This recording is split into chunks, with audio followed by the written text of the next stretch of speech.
Keep forgetting I have multiple intros set up on this one platform, and I played the wrong one. I played the 7 o'clock intro, and then had to switch to the 4 o'clock intro. You have to play our intro. Such a nub. Such a nub. So, where we last left off, we had gotten introduced to the Leviathan, its crew, through their raid on a local town where they had absconded with a painting called the Bishop. On the back of this painting, a secret map that led to an island called the Island of Knowledge. We also begin to learn that some of this might be linked to the Bishop's son, a former whaler on a whaling ship who now sits at the bottom of the briny deep and seems to have made a bit of a connection with some of the crew now that they're in possession of the painting of the Bishop. Here the team came across a derelict vessel that was seemed to be overwhelmed by a colony of jellyfish attached to a magical item that had been sealed in the deep hold of the ship. But rather than take the bait, they decided to leave it and had Captain Sable sink the vessel so as not to become a threat in the near future. From there, the team continued to sail for a few days. Eventually, seeing the Island of Knowledge, the team were set up on a tender, and here they took the tender to the local beach, the only beach that seemed to be a prospect for them. Here they began to set up camp on the beach and explore a strange chamber. It seemed that buried underneath the sand was an old, rusty, and iron trapdoor that led down into something that smelled foul. While Mordain, Bungo, Slick, and Kunlin were over there investigating and helping to get the door open, Zephora had gone up to the very edge of the jungle to keep an eye on things, where while she was safely hidden amongst the jungle coverage, barely hearing them come rushing out of the jungle as a group of raptors come rushing past Zephora and down towards the beach, towards the four companions who look up to see the raptors rushing towards them. I need everyone to roll for initiative, please. Straight out the gate. Goodness.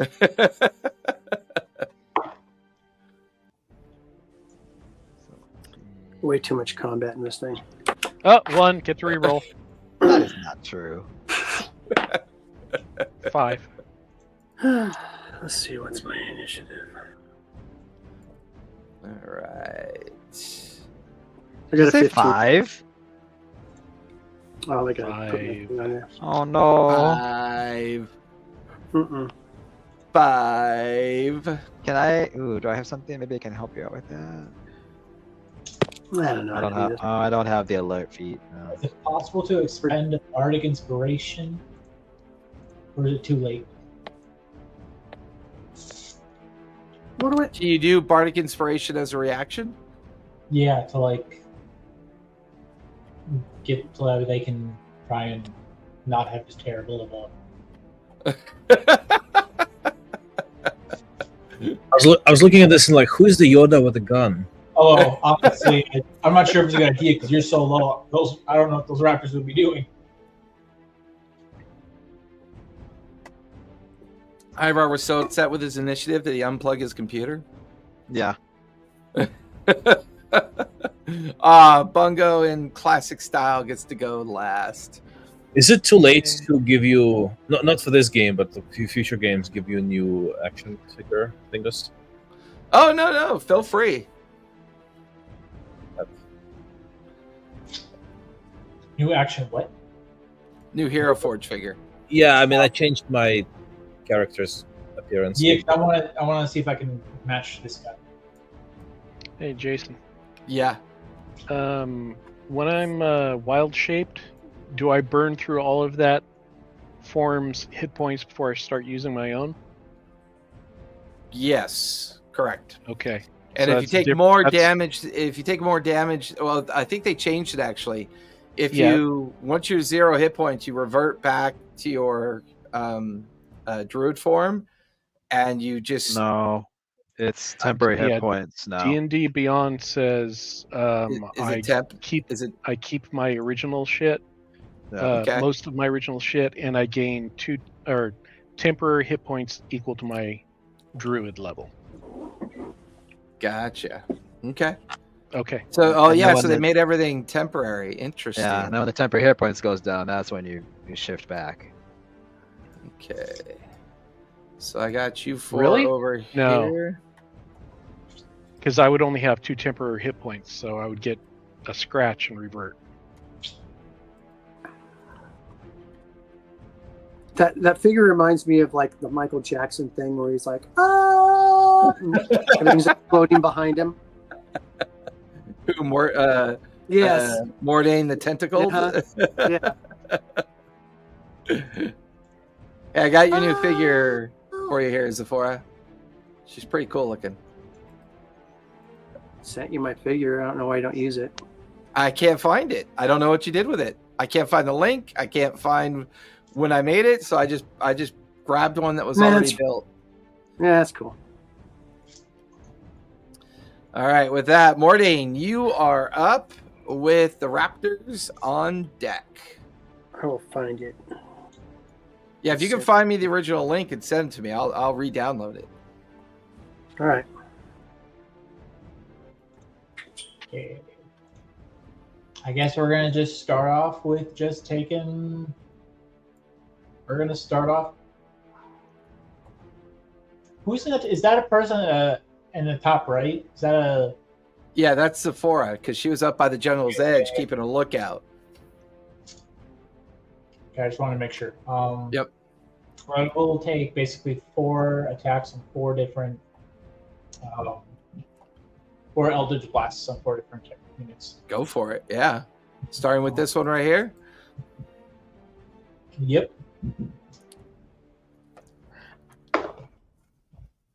Was it 9 to hit? 18 to hit? Nat 1? And a 22. 2 will hit. Roll for damage.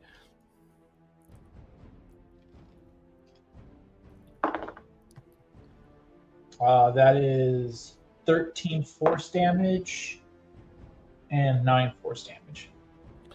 Nice. You watch as 2 of the Raptors kind of stagger underneath the blows. You watch as chunk of skin kind of shred off their bodies. They look hurt, but they're still in the fight. That'll finish Mordain's turn. The first Raptor is going to get in the base with Bungo. Bungo, you've got a bite attack coming at you.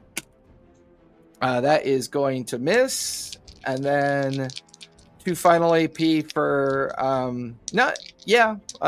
use 2 AP for 1 more bite attack, which is a 19 plus 4 is a 23 to hit. That's going to be 6 points of piercing damage to you, Bungo. Oh. Next Raptor is going to come into base with Mordain. Mordain, you got a bite attack. That is 23 to hit. That is going to be 5 points of piercing damage. Going to spend its final 2 AP to make 2 or to make 1 more attack. That is going to be a 15 to hit. That will hit. That will be 6 points of piercing damage. Clarifying question. Did we get a short rest or a long rest after that interaction with the tentacles or what? Yeah, I would say if you needed to take a short rest on the beach, that's when you would have taken. Well, no, you would have taken a short rest on the ship. Didn't we long rest after the? We leveled up. It was days, yeah. Yeah, but didn't we long rest? Because the derelict ship was the day before you guys arrived on the island. So days, everybody should have clicked off a long rest. Yeah. Oh, We did downtime activities and stuff. Yeah. So you would have clicked off a long rest because we're actually on the morning of the first day of arrival at the Island of Knowledge. So yeah. Okay. All right. Good. Right. This one is going to Gonna use 2 AP to get in the base with Kunlun. He will then use 2 AP to take an attack of advantage on Kunlun. That is going to be a 16 to hit. You missed me, you scaly motherfucker.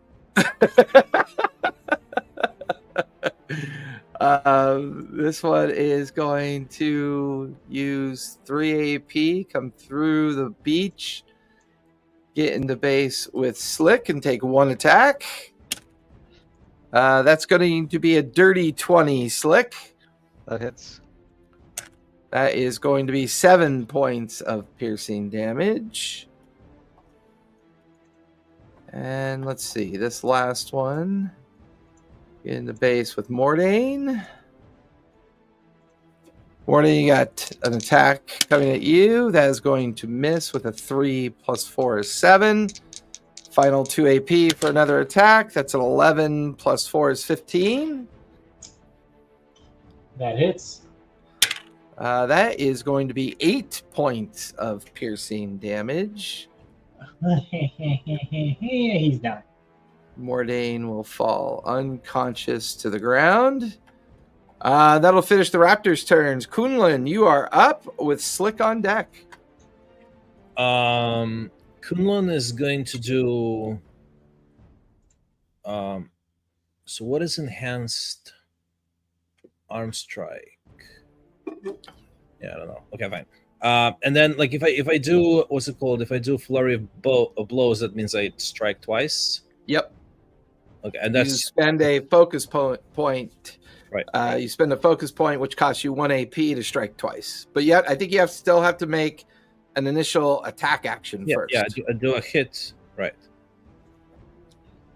So that's 24 to hit. 24 will definitely hit.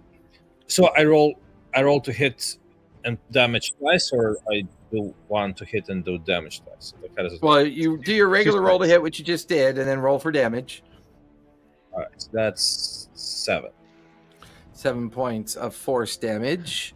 So Now you spend that focus point and you make 2 more attacks with your flurry of blows. Oh, and this is all 1 AP. No, flurry of blows, because you spend the focus point, is an AP. So it's an AP to make the attack, and then it's an AP to make your flurry of blows. I see. Okay, fine. But you don't suffer the disadvantage condition because it's considered to be the same attack round. Sure. Okay, that's 12 to hit. Unfortunately, 12 is going to miss. Second attack. And then one, and the one more. Yeah, because flurry of blows is 2 attacks. Yeah. Okay, 21 to hit. 21 will hit. Roll for damage. That's 6. 6 points of damage. You have 2 AP left. So now if I attack this, and by the way, I was attacking like the guy next to you, right? The This one, yeah. All right, and so if I attack the same guy, I'm gonna be at disadvantage, right? If you spend 1 AP. If you spend 2 AP, you make another regular attack roll. No. Is he within like 10 feet of one of the raptors next to Mordain? I would say he's within 10 feet of just about any. Like, you're getting swarmed, so I'll say they're all within 10 feet of you. All right, so he uses his Kusurigama to attack one of the guys who's one of the ones who's standing over. What's his name? Mordain? Yeah. So Okay. that's So that is 22 to hit. That'll hit. Roll for damage. So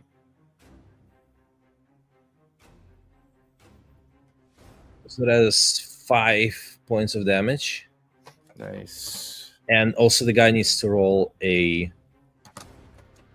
Well, you said can throw a person of balance DC 13. That's a dex. Yeah, it should be a dex DC 13. Oh, let me change that. That's going to be a 17 plus 2 on the save. All right. So then he's gonna do Kusurigama against another guy. All right, go for it.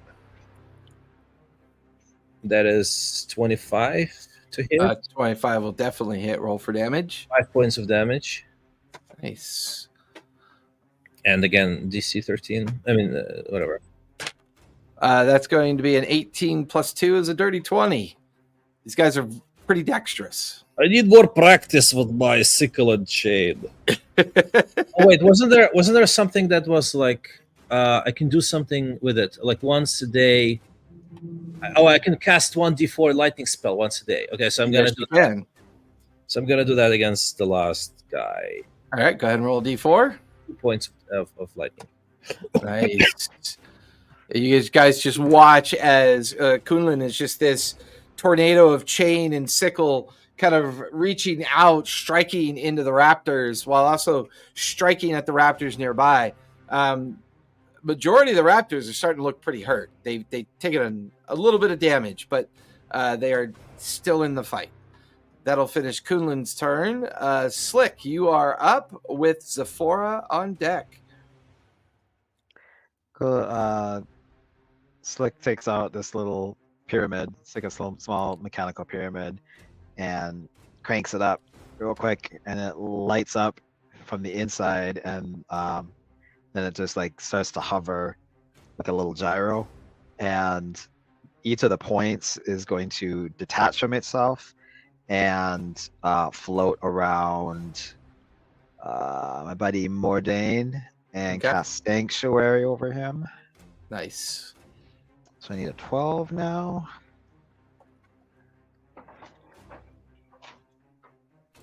Which means if anyone attacks them, they have to make a wisdom save, correct? If they, yes. That's 15. Will Sanctuary stop a healing spell coming in? It will not. Sanctuaries to probably prevent Mordain from being dragged off in the jungle by the raptor who's going to then consume him. Just keep it there for right now. And what did I say? It was 12, 13, 14, 15. So that's 15. So that goes off. Okay. So he's got this little. Oh, so it flies over. The little edges of the pyramid or fly over him and kind of create this force field. For him for Sanctuary. Then I'm going to use Nimble Escape and get away from this pack. 30 feet away from me, or away from them, please. Okay. Which direction? Let's go by the tents. Your nimble escape, that'll get you right over there. Then my last AP, I will use pistol on the one it. that I can see right straight in front of me. Go for it. 19 plus 5. 24. That'll definitely hit. Roll for damage. D10. 3, 4, 5 points of piercing damage. 5 points of piercing damage. Yeah, that one's starting to look pretty Oh, rough. and I'm using the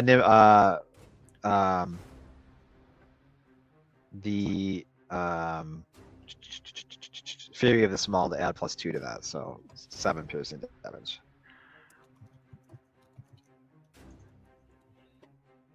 Fury of the Small. Yeah. All right. That finish your turn? They'll finish my turn.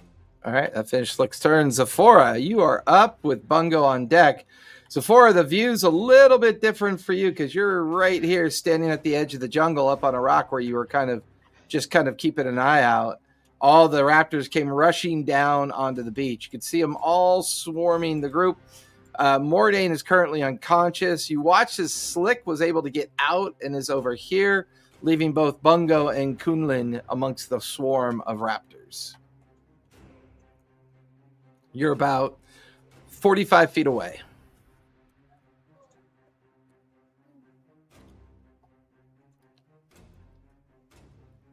Oh, have I lost Ivar? Can you hear us, Ivar? Yeah, I can hear you. I'm sorry. Oh, okay. You are up with Bungo on deck. Yep.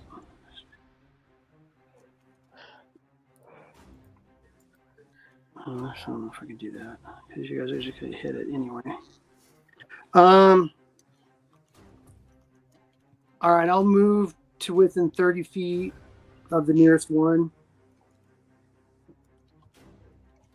And I will use the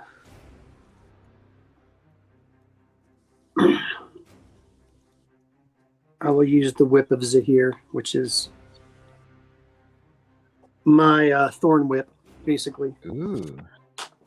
But it looks like a snake Oh, that's cool. that comes out and bites them. Is it? Okay. What's the range on that? 30 feet. Oh yeah. You don't even need to be that close. You can be like Yeah. up here. Yeah, I want to try to stay non-attacky distance. And that's so I have to make a normal 2 hit for it. Yep, go for it. Let's see. So I used 1 to move, then I used 1 to attack, which I missed. I'm going to use Now, is that a spell or cantrip or an ability? cantrip. It's a Okay, cantrip. Okay, so 1 AP to move, 1 AP to cast the cantrip. What'd you get for your to hit roll? Would have been it'd be a freaking 10, which 10. probably, Yeah, that's gonna miss. It like snaps right above their heads, cracking. I'll try to get another one then. Is there another one close that I can hit or no? Oh yeah, they're all within range. Okay, and I'll try another one. All right, so that's better. 15, so dirty 20. Dirty 20 will hit. Roll for damage. D6.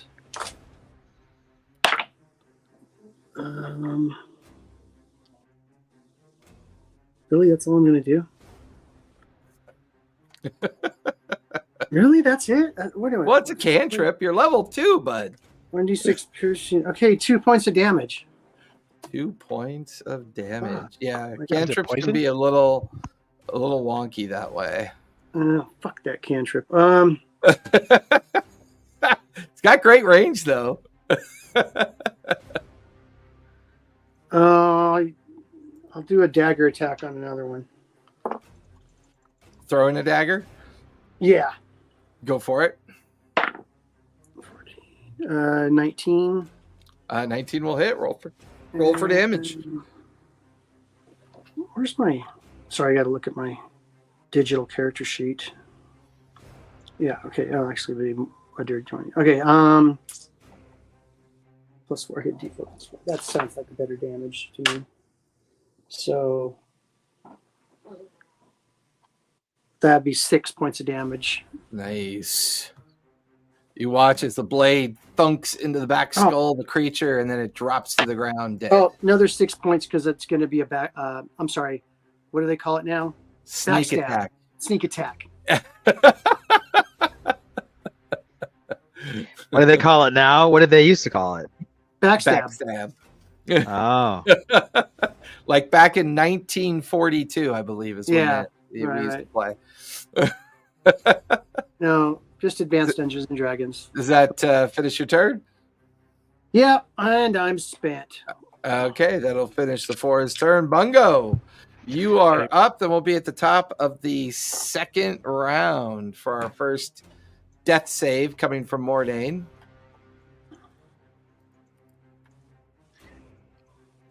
So first off, I would like to say our camp does not look very relaxed because it's too tense. There's a lean-to. There's a lean-to over there as well. Yeah, but it's not a tent. Okay. Let me see. Cantrips are 1 action point or 2? 1. Cantrips are 1. Spells are 2. The only thing that's ever 2 AP is spells, or if you want to attack with advantage. Gotcha. Okay. So I will Starry Wisp the one right in front of my face. Yeah, go for it. Wait, tentacle guy went down? No. Didn't even notice The that. forest screams to the heavens. No, I gotta learn from him first before he dies. 19 to hit. 19 will hit. Roll for damage. 7. 7 points of damage. That one is staggered and looking rough. Another one, so I don't get the penalty. Okay. Misses. Back to the one in my face. Go for it. Also misses. And Face back really to another one. Spell is 1 point or 2? Spell is 2 AP. 2 AP, yeah. Ooh. Okay. Thunder and lightning. 20 not natural. Unnatural 20. Correct. That'll hit. Roll for damage. 5. 5 points of damage. And that one is looking very rough. Very. That one's staggered and bad. That'll finish your turn? Yep. Top of the second round. Mordain, go ahead and give me a death save, if you would, please. 14. That is one success. That'll finish your turn. The Raptors are up next.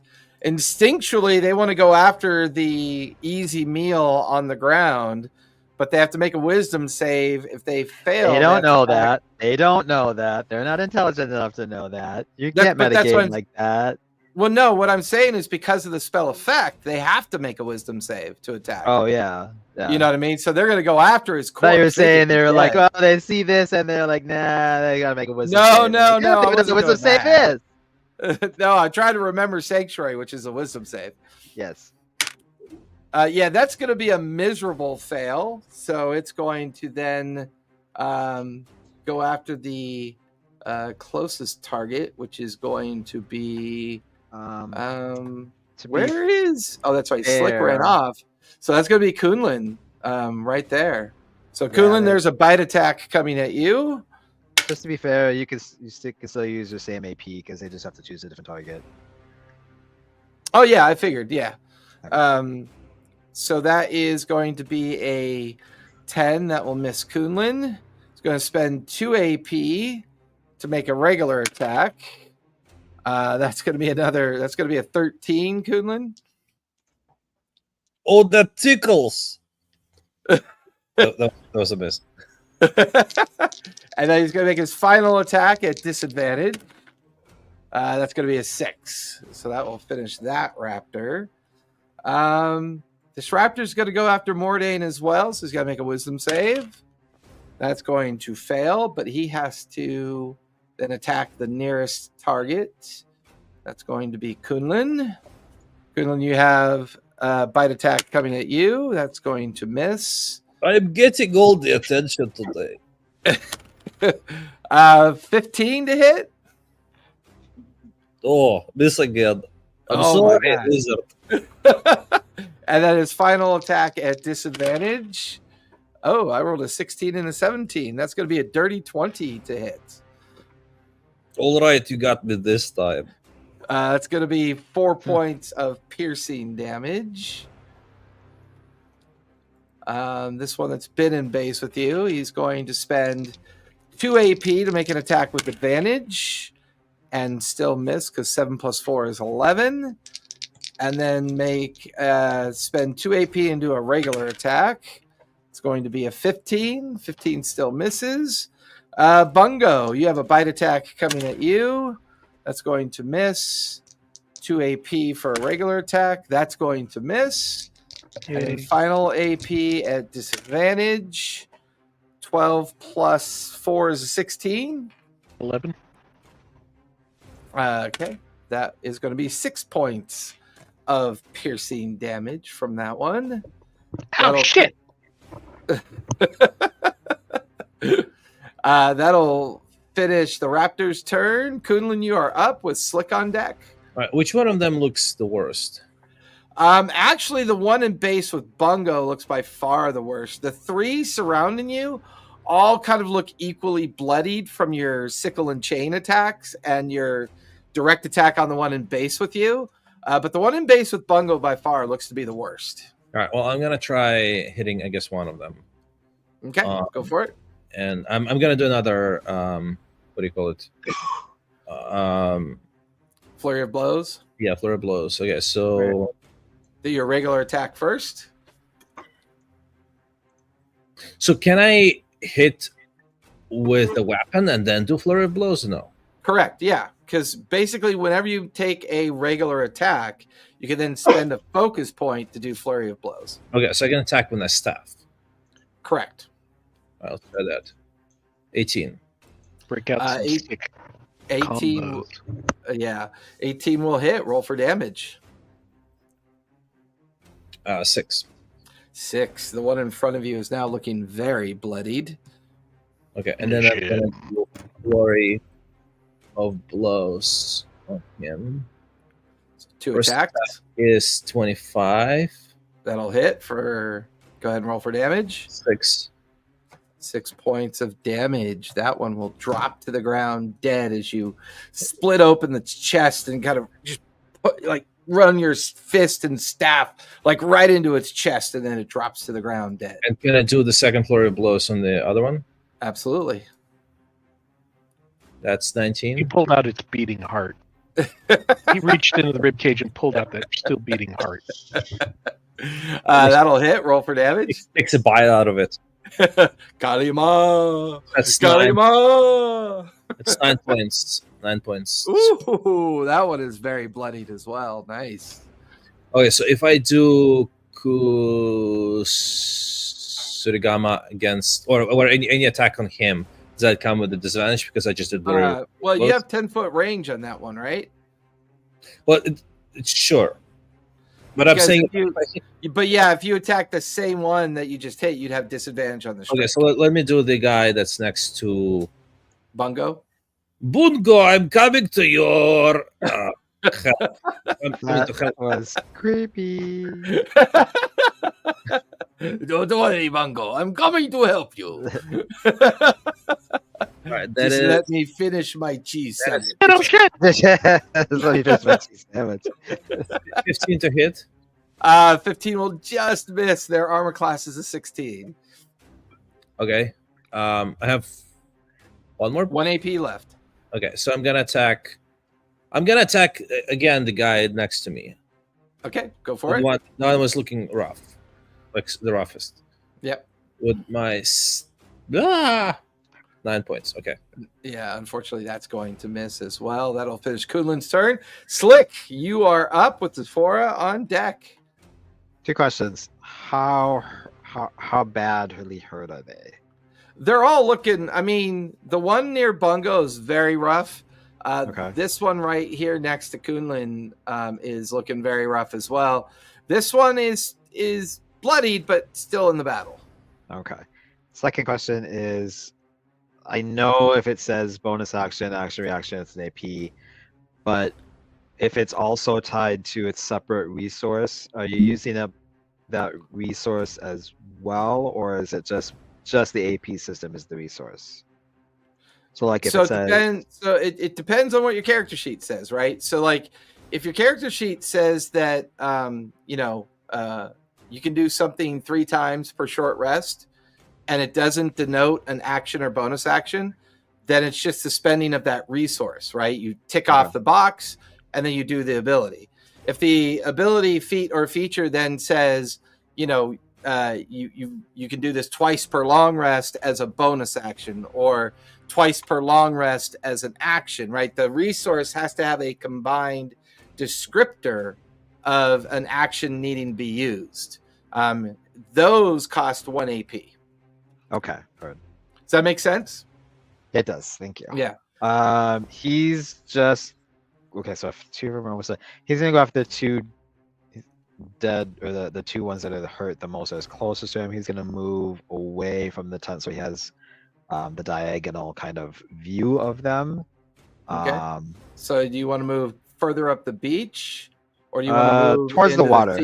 Towards the water? Towards the water. Yeah. Because if you go, well, it's kind of deep. No. Like no. Not just I'm just stepping out so that I can have view of the 2, so I can see them, so I can shoot them. Gotcha. The 2 dinosaurs that are kind of These close. 2 right here.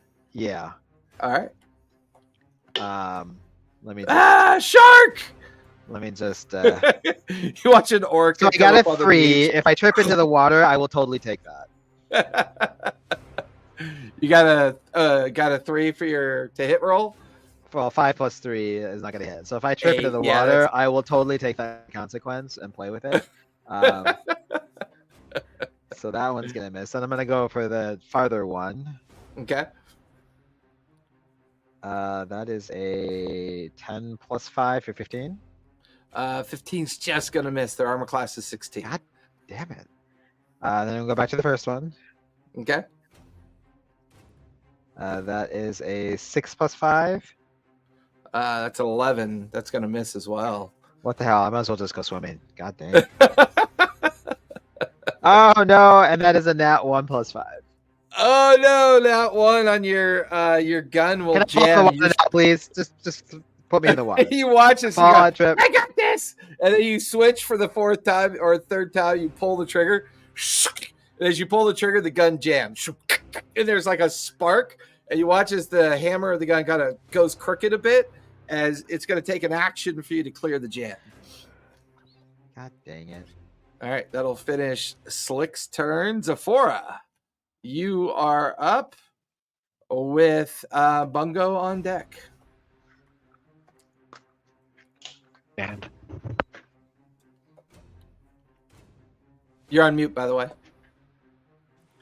go on stand. I see that Slick is down, so No, he's okay. He's just, he's I'm like just having jump. mechanical You know how goblins difficulties. get angry at their gear? He's just jumping up and down, yelling at his kid.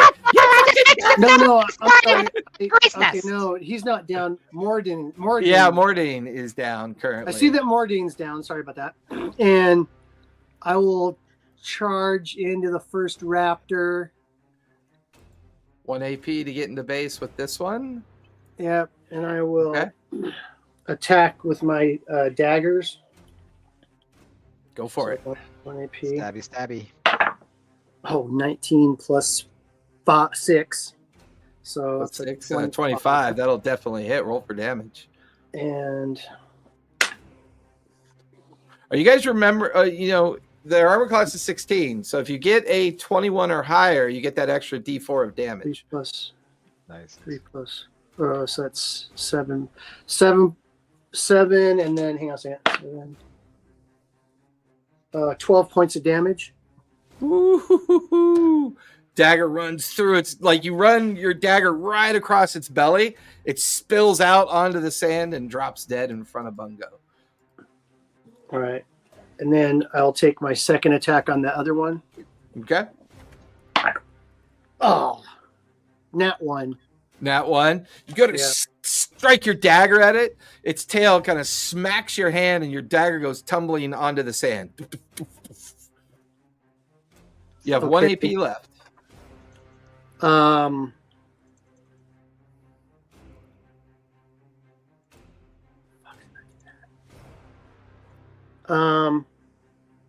Primal Savagery. Good Lord, what does that do? That's Makes his teeth and claws longer. what I'm using it for is it's fangs. Mm. Snake fangs. Yeah. Nice. Love it. All right. Wait. Okay. I have 1 AP. So is that going to be a disadvantage then? Yes, because it's a concurrent attack. All right. Oh fuck. Let's see if it works. All right. Here we go. I'm going to use Callista's lucky dice that she gave me. All right.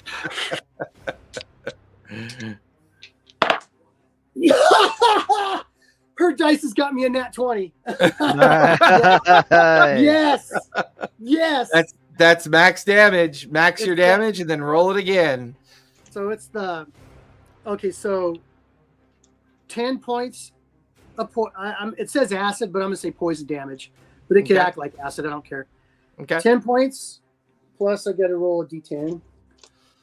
Oof. Oof. Where's my d10 at? There it is. Another 10. You guys just watch as Zephora comes like just charging in, kills the first one with a quick slice across its belly, engages the next one. The tail knocks the dagger out of her hand, And then, Zephora, describe what you look like when you go into your primal savagery. So her eyes become very snake-like, and then she opens her mouth and two fangs spring out in midair as she's leaping onto it, and it just sinks her fangs into the neck of the velociraptor. Love it. And just rips the neck wide open, and arterial blood and acid kind of commingle together, and the head just kind of flops limp onto the side of the beastie, and then the beastie drops dead on the ground. Holy And shit! then when I'm done, What the hell? the fangs just go back in. I turn back to normal. That'll finish Sephora's turn. Bungo, you are up. Then we'll be at the top of the third round. Ah, the Hey, boss there of is- vampire. There is one left. There's one left. Okie dokie. Then we are going to hit it with a Starry Wisp. Go for it. Yeah. Negative. And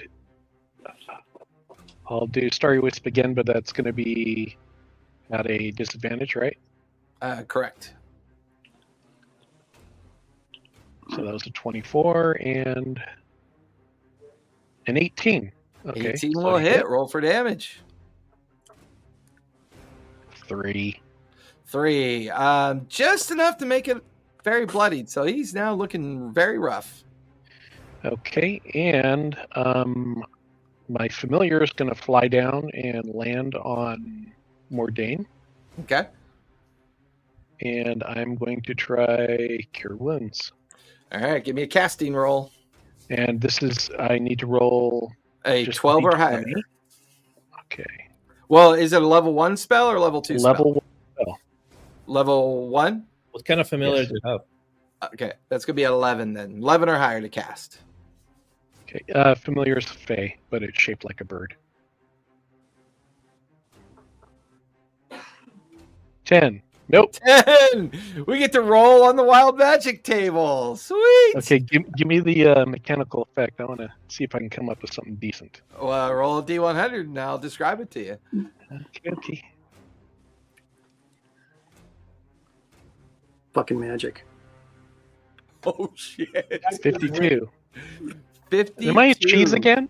No, 56 is cheese. Technically, 53 through 56 is cheese. 52. Oh, shit. It is called Mana Refund. You regain 1 expended spell slot up to the level you just cast, and you take 4d6 psychic damage. Holy shit. Yeah, but we don't have spell slots. Yeah, how does that work? Oh, Does yeah, he get an that's action true. back? He gets his action back. I would say you get your because you were going to cast. It's 2 AP to cast a spell. You get your 2 AP back. There you I go. rolled my damage, or do you want to roll it? No, you roll it. It's your I am effect. unconscious. You just watch as Bungo goes to cast healing on Mordain. The familiar flies down. You watch as this like electrical current of arcane energy zaps between the Fae familiar and Bungo goes it's just kind of and then drops unconscious onto the ground. Nice. Oh Lord! Nice. Oh wow! Finishing save? Bungo's turn, top of the How third do I roll a round. death save? Bungo! Not until the beginning of your next turn. Mordain, give me a second death save if you would, please. That is a 1. Oh, that's 2 failures. That is 1 Previous success. one was a success, wasn't it? Well, yeah, that's First one. But a natural 1 is automatically 2 failures. Oh. So it's Yeah. 1 success and 2 failures. He's going great. He's going great. So what is it? Michael's got to go get some theater popcorn because this is pure theatrics right now. And I love how you guys kill everything but the one raptor. You're like doing more damage to yourselves than the raptor. Are you seeing the light? Are you seeing the light, Mordain? No, he sees a giant room filled with tentacles and this hand like pointing towards him to step into the tentacle arches. Don't do it. Don't do it. It's total tentacle porn. Oh God. They're all just. Oh, Why did you give away my secret? Oh, me, it's so darkness. slimy. It's so slimy. Oh. And the last raptor is going to take. He's going to take a bite at Kunlun. That is going to be a 16 to hit Kunlun. What's your AC? Did I lose Kunlun? Of course I lose Kunlun. I will have it. Kunlun, what's your AC? Armor class 18. 18, so that will miss. You'll spend an action point to disengage and move out of base with you and get into base with Zephora. Zephora, you've got a bite attack coming at you. That is going to be a 23 to hit. Barely hit, but go ahead. We almost got. I got 14 armor class. That is going to be 7 points of piercing damage. Jesus. 1 AP to disengage and move, 1 AP to attack, 1 AP to attack. He's got 1 AP left. He's going to take his final attack on you, Zephora, with a disadvantage. That is a 19 and a 3. 3 plus 4 is 7. That one will miss. That finishes the Raptor's turn. Kunlun, you are up with Slick on deck. Okay, so can I? So what happened to Mordain? Is he dead, or can I bind his wounds? He is still considered unconscious, so you can get into base with him and do a medicine check to stop him from dying. Or unless you have an ability that heals him. Like what would the ability be? I don't know. It's your character. All right. Love it. Medicine check was 11. Medicine check. I put the DC at a 10. Mordain, you are no longer needing to roll death saves. You are now considered stable. You're not conscious, but you're no longer dying. You've got 3 AP left, Kunlun. Is there? Well, I guess I'll just attack with.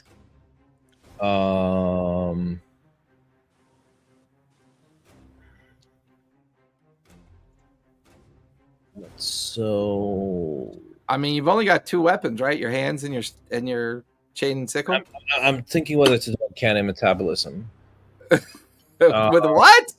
Uncanny metabolism. It will give me What back. the heck is that? My focus points. I'll just attack with the. No, I want to know what's uncanny metabolism. Once per long rest, when you roll initiative, you can regain all expended focus points. Oh, it's only when you roll initiative. So never mind. Gotcha. I thought it was like one of those like magic abilities when you get your magic spell points back. Whatever. Anyway, I'll just attack with Kusarigama. All right, go for it. That would be 21 to hit. 21 will hit. You get an extra D4 of damage for that one. Extra D4. Yeah, whenever you exceed the armor class by 5 or more, you get an extra D4 of damage. So that's 8 plus 2, 10. 10. Oof. He is looking very rough. Barely on his feet. Roll. Oh, yeah. Dex 13. That is 15 plus 2 is 17. Okay. So he has 2 action points left, right? Yep. 2 AP left. So he'll just attack. He'll just use again the Sargama to he'll spend 2 AP points to roll. Go for it. Yeah, roll a regular attack. Yeah. That is 24 to hit. That'll hit with an extra D4 of damage. That is 8 plus 4, 12. Slamming the Kusagama into the side of the head, penetrates the skull. The creature falls onto its side, dead on the ground, and that will take us out. Kunlun comes over to Mordain and starts giving him mouth to resuscitate. His mouth. There is a tentacle that you were not aware of. I'll try a medicine check on him. To see if I Too can late. find his He's wound. mine. Oh my god, you guys Just blow cracked into me the up. tube. You guys just cracked me Okay. the hell up.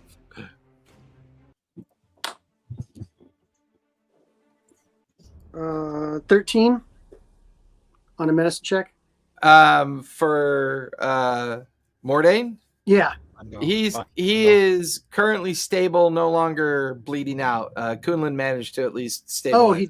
He did stabilize. Okay, I'll Yeah. go over to Bungo then. Can I use Okay. that on Bungo then if he's Sure. I'll say you then successfully stabilize Bungo as well. okay? I rifle through everything and take what everything's good. No, I'm just kidding. That's fucking- You find Didn't someone make a half-eaten healing gummy potion or bears. something? And didn't one of these so-called spellcasters make some kind of like really dodgy fucking healing potion last game? Yeah, we have one healing potion. yeah, you have one. Yeah. Who's got it? Gulen. I have it. Yeah. Oh, okay. Yeah. Darn, I thought. Kunlun Mordine would takes out his dagger and gets like he tries to like pry out some teeth Okay. from raptors. Yeah, give me a nature check on that. He's gonna try to. Can I do something else like sleight of hand? Haven't rolled. I mean, you're not naturally gifted with the art of harvesting teeth from raptors, so it's more about your knowledge of nature. Oh wait, so I'm gonna ask Bungo then. Bungo, can you please? Bungo's unconscious. Oh shit! Everybody's dropping. Does anybody know look what's happening in this like- game right now? Like everybody's just Yeah, it's like this isn't like the video game where everybody stands back up after the combat. no, it's not that. Someone comes over and like starts like slapping Bungo. Bungo, wake up! I need your I sort need of. your help. Great. You just gave him 1 hit point of damage. Now he's back to making death save. I'll say, Mordain, you are now conscious with 1 hit point, and Bungo, you are now conscious with 1 hit point as well. Ow. Oh, good, you're awake. Hello. Can you give me? Can you help me harvest teeth from these raptors? I want to attach them. Ivar, that storm just hit us. Yeah. Like, it sounds like I mean, machine it gun just- bullets. It Wow. just opens up and just. That is crazy. I can hear it outside. It's just like marbles on a tin roof. That's crazy. Um. How do I give myself back 1 hit point? Give yourself 3 successes. Yeah, you could click 3 Right. successes. That'll take, because once they stabilized you, technically that's equivalent to 3 successes. Oh, there it is. Okay, never Yeah. mind. Once I open the window. Um, Well, it didn't let me do it. What the hell? I'll put Mordain. I'll carry Mordain into a tent and put him in the tent and put a little blanket over him and Put a little prop his- pillow under his head. Yeah. Mordain, as you kind of come back to consciousness, Sephora is like hovering over you, like putting a pillow under your head, like putting a blanket around you, making sure that the wound is, staunched and kind of well treated, and then rolls up a blanket, puts it underneath your feet, just making sure that you're comfortable. Aww. I'm really enjoying that. I wow. need to lay down, guys. Oh my god, that hurts. There's still smoke coming out of his ears. Yeah, from the wild magic effect. I'm gonna use my survival skill in the jungle environment, from which I come from, Mm-hmm. to see if I can make some kind of like herbal tea for these guys to like give them a couple boosts hit points or something. Yeah, it'll take some time, but yeah, go for it. Give me a survival check on that. All right. I'm also gonna be keeping my eye out for like a nice big poisonous snake friend I could make. Let's see, that's gonna be, where is my damn survival? Okay, so 15. 15. you're good. You find some what's called jungle weed that allows you to slowly steep and brew tea. Okay. I'll be right back. I got to go close my car window, my truck Oh, window. shit. I'll be right back. Oh no! No. Like that Allstate commercial they got right now, where the guy opens up he's got his sunroof open when he goes to the car wash. Yeah, that sounds all right. Car wash. Hmm. One time I drove somewhere to stay like over the weekend with like friends as winter storm was starting in Boston. So like the winter storm was over the weekend, and then at the end of that I went to my car and realized that I forgot to roll up back window. Whole car filled with snow. That sounds wonderful. Sucks. What do you guys do out there then? Do you guys always carry chains with you and shit, or what? Or do you just drive and slide? Yeah. Pretty much drive and slide. Die. Huh? No. I'm so paranoid. I went up to the mountains one time when it was snowing to go see a stupid Christmas play. And like I literally had no traction, man. Like I was sliding around like I was on, like my car was on skates, dude. I was like, this is not good. Yeah. Just gotta like brake slowly and hope for the best. Yeah. Yeah. You guys have no fault insurance, so if you're driving to work and you like slide down like 5 cars parked on the side of the road, you just keep going. Sorry about that. I had to roll up Sorry my about windows. that. Absolutely Way to work. pouring out there. I'm on my way to work. All right. With Zephora out at the edge of the jungle trying to find some healing tea as well as looking for maybe a snake, Kunlun is harvesting raptor teeth. I'll say that Bungo helps you before he takes his short rest. So Kunlun, you can make a survival check with advantage. Okay. If you'd like. Or survival. Oh, so survival with advantage? Okay. Correct. That would be 17. 17. I'll say you successfully harvest some teeth. Go ahead and give me a roll of d6.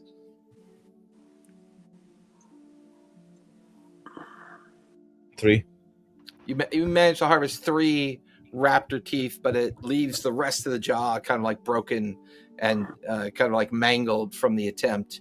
Mordain, you're currently in the process of a short rest. Bungo, you're in the process of a short rest as well. So you can go ahead and click off any short rest abilities or short rest healing that you need. Slick, Zephora's walked off to the jungle's edge. You can see that she is kind of like in the moss and undergrowth of the jungle, kind of like muttering to herself as she's harvesting something. You can see Kunlun is elbow deep into like harvesting raptor teeth off of one of the raptors. What would you like to do? He's gonna go up to that metal grate that we opened up and then take crystal off of his gun and try to like shine a angle the light so that it becomes a flashlight to go down into to see. I love it. Pull a little crystal off your bandolier and hold it up, and it refracts off the fading light as it hits the light. It kind of cascades down into the pit down below. There's a rusted ladder that descends into this squarish pit that looks like it's been sealed in with like stones, just natural stones that you would find lying around on the beach or at the edge of the jungle. You can see a bit of water seepage kind of down below, and you can see floating corpses down in the water as well. Mostly skeletons. It looks like they've been there for a while. They look severely desiccated and a bit slimy, bits of growth on them as well. You watch as like a sea eel, like a moray eel, kind of suddenly with the light striking down into the corpses, kind of like slithers away deeper into the water. And when it disrupts the skeletons in the water, you watch as one of the skeletons kind of floats further down and away out of sight. you get the feeling that there's a subterranean tunnel down there that's probably filled with water. Slick, do a little reconnaissance. See what's down there. I'll Slick the kind of jump down and then take a mean look Slick? and then just chirp back up. What do you report back up? Is Slick doing it or Sleek? I'm Slick. Sleek. I know you. Sleek you is yeah, doing it. you said Sleek is yeah. doing it. You said Slick. I was like, Yep. okay. Go ahead, jump. No, into Sleek the, is doing it. jump into the rotting pit of cadavers. It's going to eat you. No, Slick. I mean Sleek. God dang it. Sleek is gonna do it.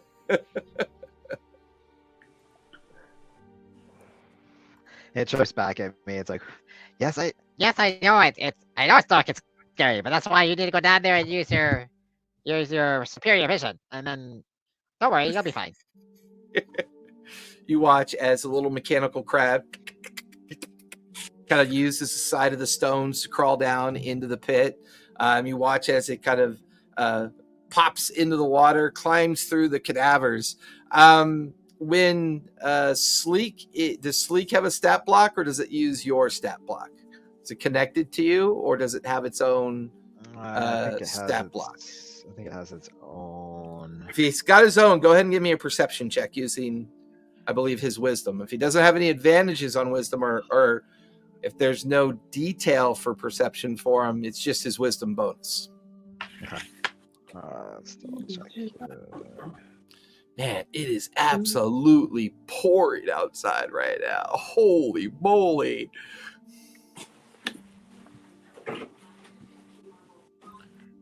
Where the fuck is it?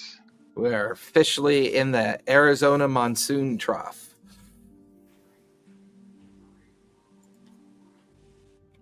I feel like a couple of weeks ago we had something not like monsoon-esque, but it was pretty rainy. Was it? Was there humidity chasing it to it? It was during the day. It was that night. Gotcha. Just gotta find the freaking thing. Here it is. All right. Perception. Skills and conditions. Has dark vision for 60 feet. And then he said it was a wisdom. Yeah, if there's no perception modifier, you would just go off the wisdom modifier. Plus PB times 2. 10 plus PB proficiency bonus times 2. Proficiency bonus right now is so 14. 14. Sleek crawls through the remains of the cadavers, and then he forgot to mute himself. He's so funny. He crawls through the remains of the cadavers and pulls himself underwater. He disappears for a few moments, and then eventually comes out, crawls up the wall, and kind of informs you that there's a 30-foot long subterranean tunnel that the cadavers are kind of partially floating in and out of. And it looks like it then pops up onto a underwater, like a little underground beach area where there's a small cavernous opening. And Sleek would also inform you that there were more corpses inside there. And there appeared to be something very large coiled up on a large kind of bed of seaweed.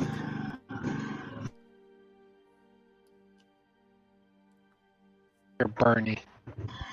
Yeah, I'm all log on.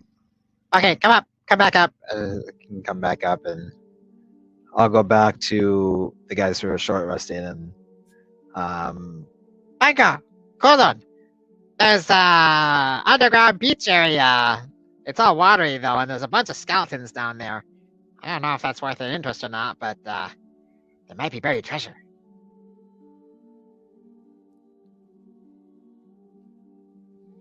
Everything smells like burned electricity. That's really cool. You got like static electricity in your hair. It's all sticking up and fizzing. It's a good do. Little arcs. I don't know where Sephora went, but maybe might be a good idea to take a look around down there. When you guys are ready, of course. Oh god, Are you yeah, I ready? need to rest. Are you ready? Are you ready? No, All Nope. right, nope. there we go. Warden? You alive? Nope. You're muted. There you go. Are you ready now? Are you ready now? Are you ready? We'll Are say you about ready? an You ready? hour has passed since Slick kind of made the discovery in the tunnels. Zephora has come back with the ingredients for the jungleweed tea, and Bungo and Morning both can click off their short rest. Can I have some tea too? What's in this stuff? I needed tea because I was dying. Yeah, I'm brewing up enough tea to. Did I find enough so everybody could get a drink of tea? Yeah, or- I mean, it's pretty. Okay. It grows pretty prolifically. You were able to find what you needed. Are we doing short rest? If you'd like to, sure. Yeah, because I'm. Remember, we're only second level. Like I've taken. Everyone's fucked up right now, and you guys want to go jumping down. Fucking Yeah, Slick's like undead. Slick tunnel is like, nothing happened to me. I was just, wondering if we want to go explore. I did it in the first round of attack, so I don't know what you guys are talking about. I was shit scared. Yeah. Or I Yeah, was you guys are ready no to fun. embrace. What Yes, is the it's rule not fun. for negative hit points and death? You get 3 death saves and you're dead.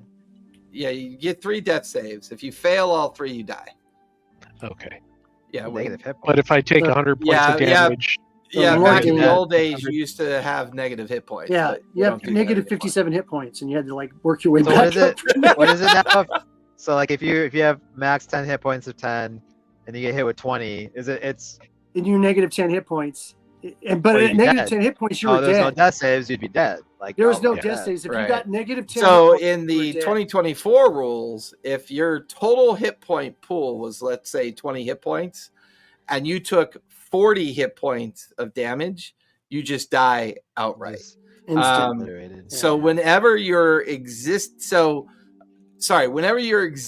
hit point is times 2 in the damage that you take. So for example, even if like your main pool might be 24 hit points, but at the time that, let's say at the time you take damage, your remaining hit points is only 14.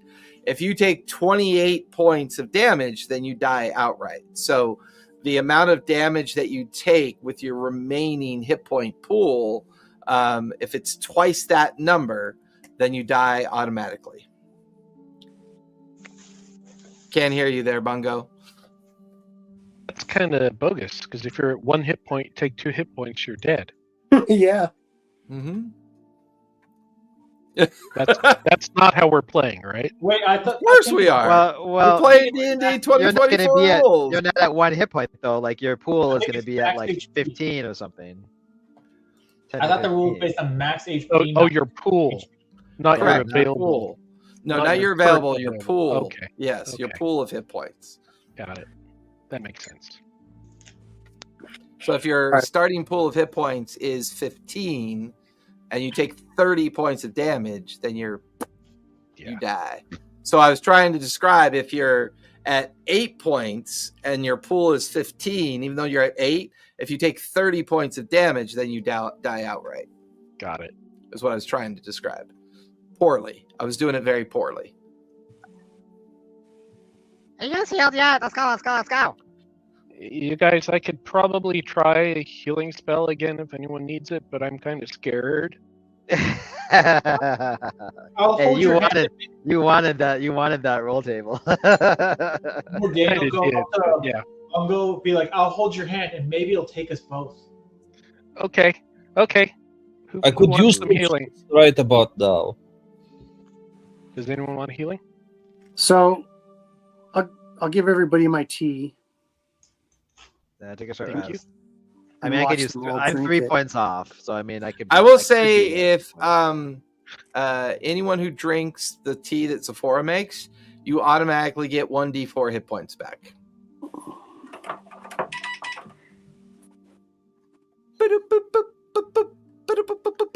Yay. Ooh, 1 point. Yay. Very good.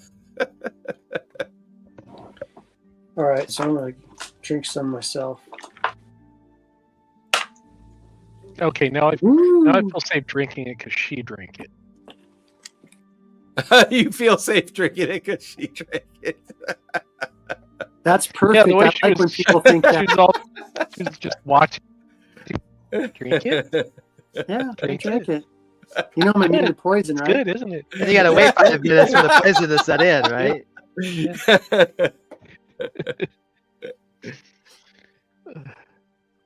And I make my sacrifice to them, all of them, to Zahir as they all writhe in pain and die with belly aches. Oh, God, ripping me up on the inside. It's like razor blades. Hey, Satora. So this elongating of the appendages, what do they call that? Your molar teeth there. Is that a magical effect or is that a natural? He takes out his notebooks to write down notes. You have a very annoying voice. You have a very interesting ability. I want to know more about it.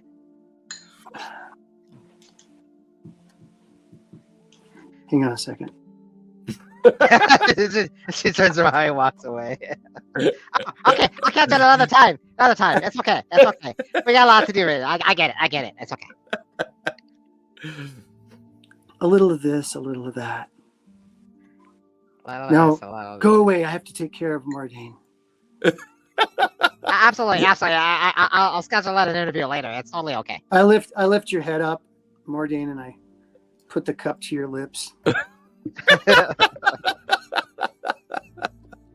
More Drink days, deeply, O tentacled one. This will help God. you heal. Oh, God. You know I the will- tentacle one too? You're the tentacled one. Oh, I am. I'm looking for the one. I'm looking for the true tentacle one. Oh. So I could be the one. First of it all. Well, since I saved your life, you owe me something. What do you want? Ooh, look at the. Show me what you do and how you do There it. he is. Green, soft, and cuddly. Green, soft, and cuddly. Yeah. Yeah, Hey, guys, we're just I'm, in a mad I'm gonna- god's dream, so you can go I'm gonna insane go and over and- find out. Butcher Huh? the raptors. At least we got something to eat tonight. Bungo, give me a survival check as you begin to, or no, give me a nature check as you begin to try to Drink preserve tea. some of the edible meat of the raptors for a meal. Natural 20 for 25. Nice. You butcher about 3 days worth of slabs of raptors meat to use for, you can dry it or cook it or whatever you want with it. I'd also say that whenever you cook with the meat that Bungo has harvested, you can gain an additional 1d4 hit points of Sweet. restoring 1d4 hit points from him cooking the raptor meat. There we go. And can I get any skin? Oh yeah, with that successful roll, yeah, we'll say that you harvest about 10 feet of raptor skin. Ooh. Make a blanket out Thank of you. it. All right. You So want? Slick wants to go down that hole, so I'm gonna It's- roll some dice. It's a bit ominous, but Sleek, I'll just corpses, skeletons. And corpses. Okay, so I'm back up to. I used Is one it die. connected to the gas pit? It is, yeah, he's describing the beyond the opening that you guys saw. So when you guys opened up the old rusty trapdoor in the sand and where you saw about 10 feet, 20 feet down below where all the skeletons and cadavers were kind of floating in the water, and the kind of like noxious smell of death and decay was kind of emanating out of there. He had sent Sleek down to examine the tunnel in more detail. The tunnel extends another 30 feet underwater until it comes up onto an underground graveled beach that seems to expose a hidden cavern down below. He saw more skeletons and other objects lying around, but he also saw something kind of coiled up on a massive kind of bedding of seaweed as well. Does that Not gonna sound lie. like Above anything to me? table. Give me a nature check. Not gonna lie, above table, a little traumatized that we're going into another tunnel 21. from our last game. Well, you're going into a tunnel, not the Underdark. Very different places. I know, but we went through, every time we went into some sort of tunnel structure, something bad happened. We got jacked. Yeah. Yeah. I can't imagine why the underground is, a dangerous place. Why would that be a The dangerous real Why? question Why? is, Good real real question estate. Tunnels are the colon of the walking world. on the boat on top of Slick and Sleek. That's a real question. It's the petrified innards of the bad god. So More does Game of does Sleek speak, or is this just like a telepathic thing with you, Slick? He chirps in mechanical Oh, chirps, Jesus. and I Please understand him. Oh no, it's Can I question Sleek? You through can. You just won't understand what he says, but I can translate. Well, I mean, for you. yeah. So he sounds like can, Zoidberg. can you have him describe the bedding that he saw down there? Can you describe that for me?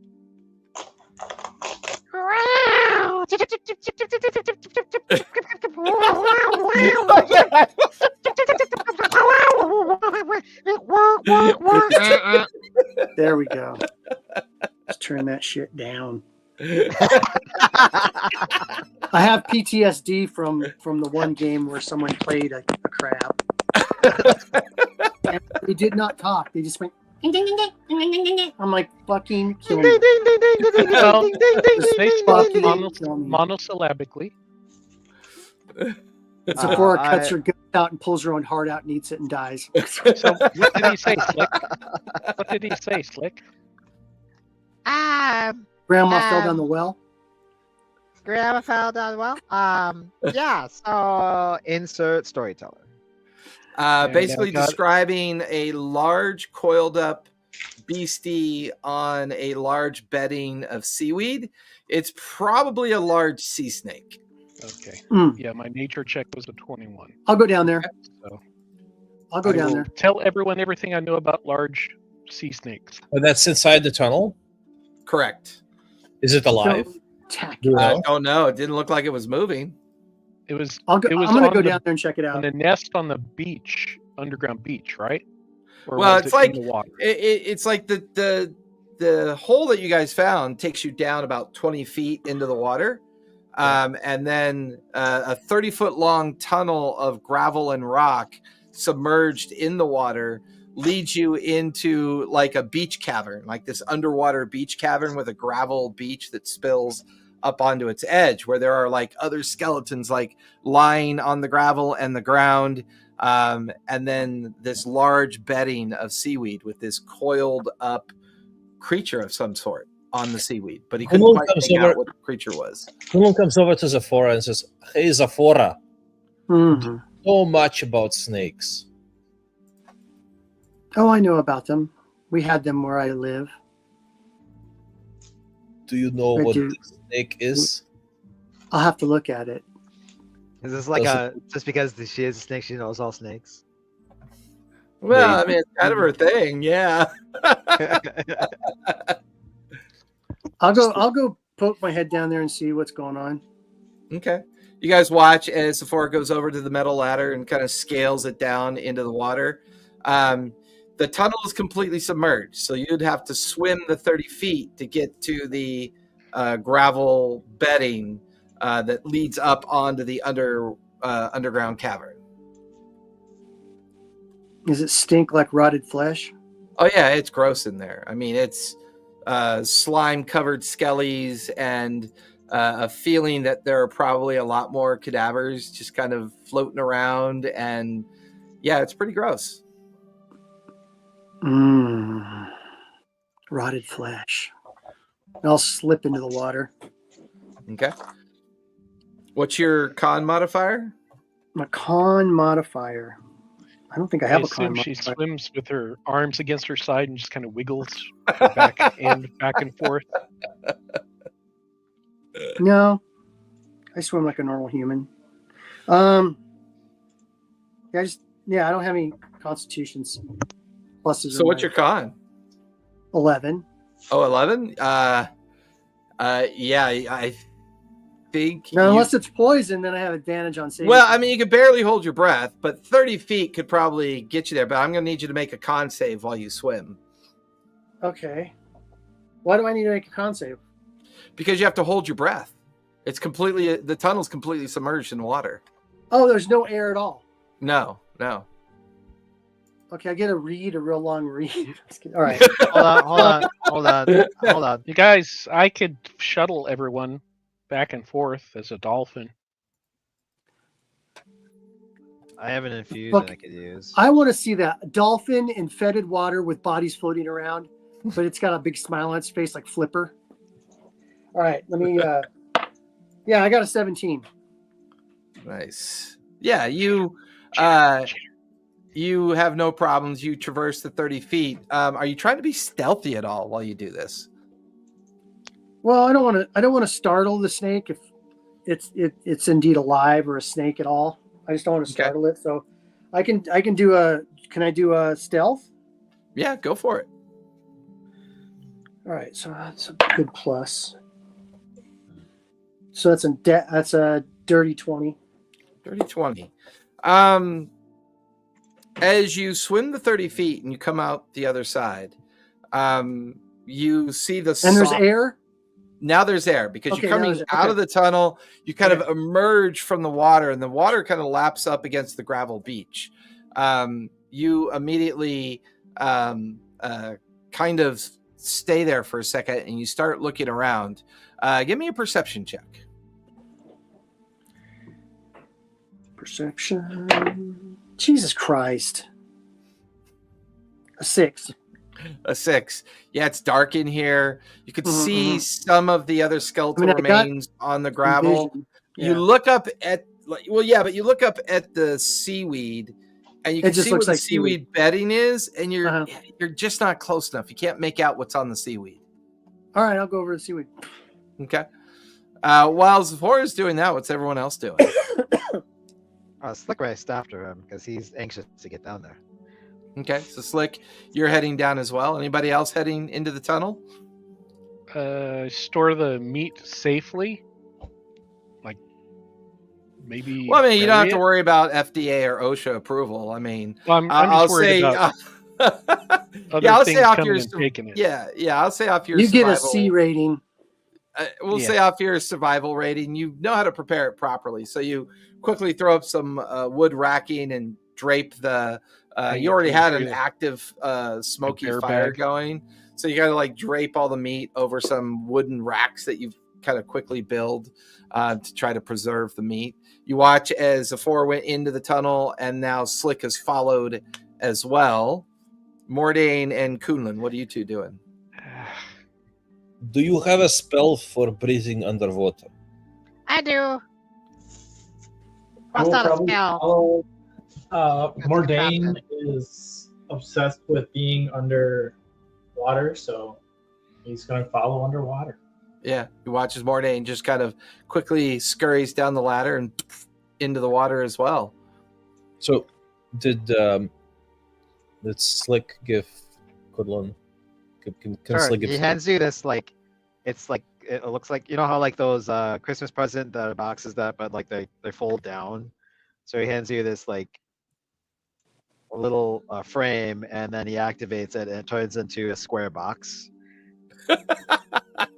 And he put an aquarium on his head. It's kind of like an aquarium on his head. And what it is it's the cap of water breathing magic item. I was able to make it with one of my infusions. And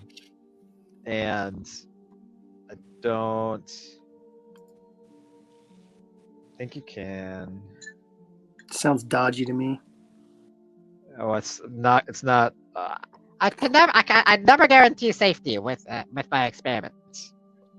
Oh yeah, just us as pirates, just us tentacles, all this stuff. Yeah, we're totally not dodgy in everything we do. It allows you to breathe underwater normally, and the bubble will stay with you until you speak the command word again, which I'll just or it's removed. I will try it. Why not? So, Kunlun, you put the framework cap on your head and submerge yourself in the water behind Mordain. You and Mordain begin to drift through the 30-foot submerged tunnel. Kunlun, you breathe normally. The water kind of fills the space, but you have no problems breathing air like normal. Bungo, you finish draping all the raptor meat and then quickly catch up with Slick as you and Slick begin to descend down the steel or the metal ladder down into the water as well. Sephora, as you creep up to the edge of the bed of seaweed, you could see what looks like the remains of a massive sea snake that is coiled up here. You can see its exposed ribs. You get the feeling this is where the primary smell of decay was coming from. The inner workings of the seaweed bed nest or lair that it was on is filled with more physical remains of creatures that it must have either killed, or it looks like they kind of mutually killed each other in a fight. You can see where the damage was done to the snake, and you can see like 4 other individuals of various lineages kind of splayed out here in their skeletal remains, still with their equipment on, a sword in hand. You can, and it's rank down here. And at that point, all the others kind of come through the tunnel and up onto the gravel beach. The 4 of you could see where Zephora is now standing up in the seaweed lair, the seaweed bed. And you realize that the snake looks like it's been dead for quite some time, slowly kind of rotting in this cavern. However, at the back end of the cavern, you can see a very well crafted altar that is made out of a snake kind of effigy, like this snake head that's carved into the stone itself. You can see this flat stone altar underneath it. There appears to be an intact, very pristine looking dagger set on the altar. You can also see a staff of strange make kind of placed in the ground near the altar as well. And a sealed urn, like maybe about a foot tall, to kind of like, it's got the face of a snake on it. And it's got this kind of like strange kind of wax seal on top of the urn. It almost feels like someone ritualistically like was sacrificing to this altar and therefore maybe was feeding the snake at the same time. Hard to know for sure. Because I worship Zahir, is this anything that has to do with Zahir, which is the snake god? It feels like it could be either a ceremonial kind of offering to one of his champions, or an attempt to establish a ceremonial chamber dedicated to Zahir. But it's in its beginnings works. Like it doesn't feel well established. It feels like somebody tried to get it going. Okay. So you I guys guess are all gathered together now up in the seaweed bed and can see all this equally.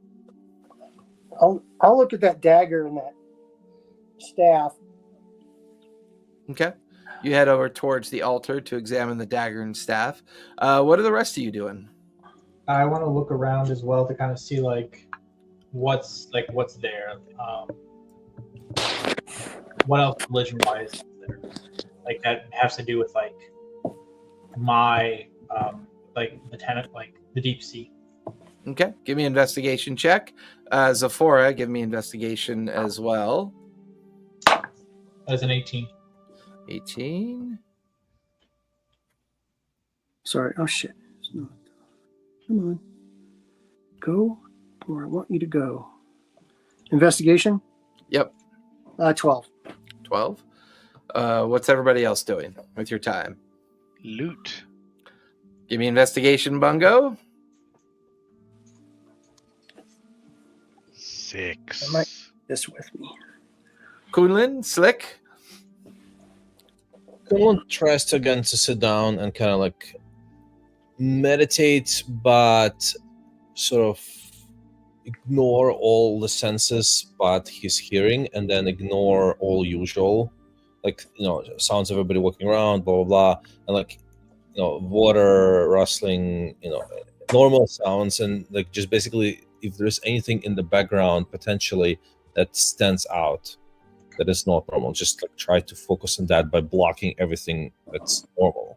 What's our good baseline skill set for that, do you think? Perception? Yeah, give me perception on that one. Acrobatics? No, perception. Mental acrobatics? Yeah. No. 9. 9? Okay. Slick, what are you doing with your time? Geological survey. Survival or nature? Ooh. I feel like that's probably more nature. Okay, go for it. 9, 10, 11, 12. 12. So far as you head over towards the altar, the staff is carved. It's a 6-foot tall staff, and it's carved in the effigy of a snake.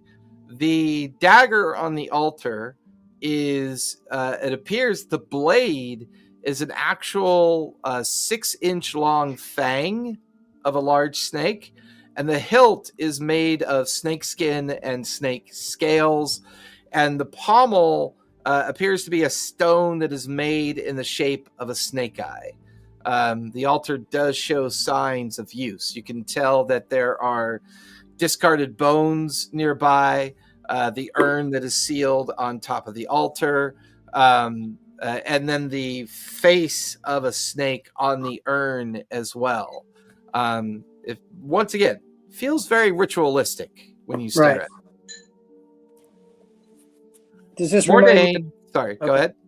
Does this remind me of anything that we did, like, back home? Often.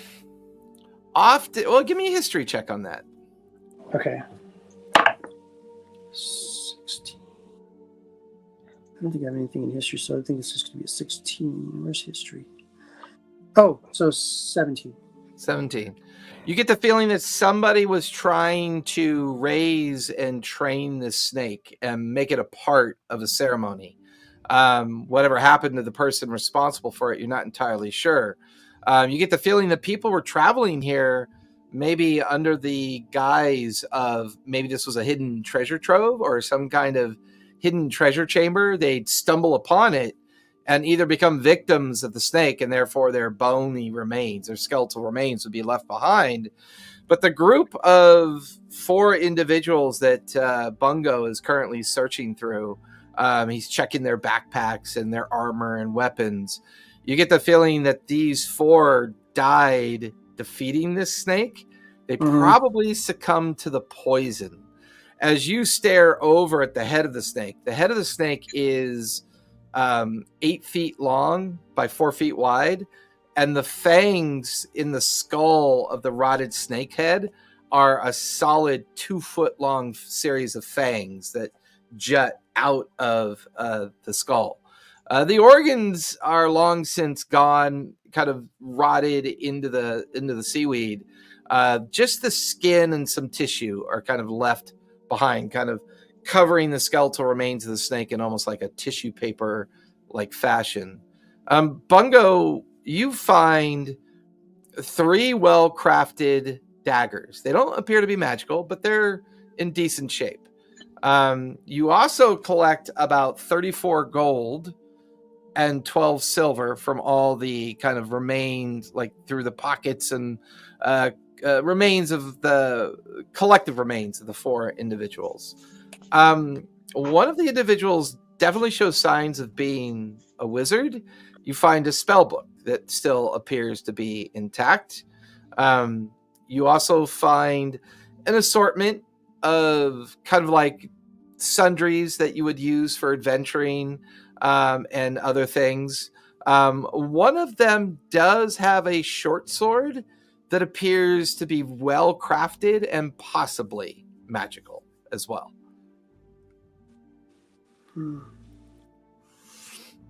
Mordain, you can see Zephora examining the altar. You can see Bungo checking the remains of the people in the nest.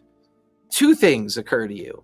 All the other skeletons in the chamber and in the tunnel did not have armor, equipment, or anything on them.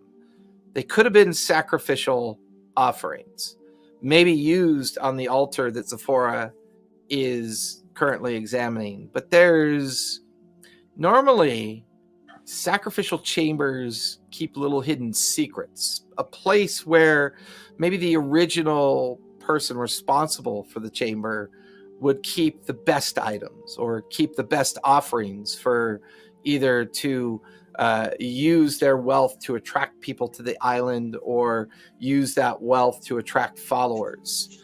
And that's when you see where a bit of gravel and rock look very flat and very well used. There's a 6-foot tall section of the cavern that looks different than the rest of the rock. It looks strange. One of the stones looks out of place. You get the feeling that this might be a secret door. I go to the door. Okay. I try. Whoa, wait, do I have Mage Hand? I do have Mage Hand. I'm going to use Mage Hand. I thought for sure he was just going to press the button. Poison darts shoot out. You watch as Mage Hand comes out, floats over, presses the stone that looks different from the other rock. And as you press the stone, you watch as the Mage Hand is suddenly jolted with a heavy amount of lightning and like electrical damage from touching the stone. And then you watch as the Mage Hand fades, but it did put enough pressure on the stone to allow the door to slide upward, revealing another chamber beyond this one. Does the water drain? Well, the chamber that you're in, the water does not go up into the chamber. It's only the tunnel that's submerged. As soon as you come out of the tunnel, you're no longer underwater. Okay. Slick and Kunlun. Slick, this place is natural. It feels like maybe the remains of a series of volcanic activity. You get the feeling that there might be a dormant volcano on the island somewhere, and this is kind of one of the many different cavitation remains of lava flows and other activity that have kind of reached the edge of the shoreline. Just in time to watch Mordain press a button and the wall kind of slides up, a counterweight kind of activating, and the wall revealing another chamber beyond this one. Kunlun, this place is empty to you. There's no sense. It is so quiet in your mind as you try to focus in on this place. This place feels dead, and this place feels abandoned. What would you guys like to do next? How big's that altar? It's maybe about 4 foot wide, 2 foot tall. Very simple altar from what you can tell. It's stone. It is. It appears to be stone that was carved from stone that was already down here because it's still kind of attached to the floor. Like someone took the time to carve it into a usable object. Okay. The 2 foot snake fangs, do those come out pretty easy, or should I? I mean, you can give do me a sleight of hand check. Well, you can give me a nature check to see what the effort would be to harvest them. Okay, where's my nature? Okay. Jesus Christ. All right. Well, I rolled a nat 1 again, so. That one feels like hours of work. It's very well embedded up into the jawline of the snake. If you spend a solid 2 hours working at it, you might be able to retrieve the fangs. Okay. Sounds good. Okay. So as you set to work doing that, what are the rest of you doing? I want to see if the water heads out to the open ocean. The water appears to dead end in this chamber. Okay. You're not sure where the water seepage is coming from. Whatever filled that tunnel that you had to swim through might be seeping up from underground, directly underneath the tunnel, but it does not seem to be making it up into this chamber. Okay. Yeah. I will go wild-shaped dolphin and comb the bottom of the water for goodies. Okay, love it. You dive back into the tunnel, immediately changing back into a dolphin as you begin to examine the underwater section of the tunnel. Mordain, are you heading into the chamber? Yes. So Kunlin and Slick would both see Mordain walking into the next chamber that was revealed. I'll go with him. Okay. Kunlin follows Mordain inside. You're Slick? trying to steal my secrets of the ocean.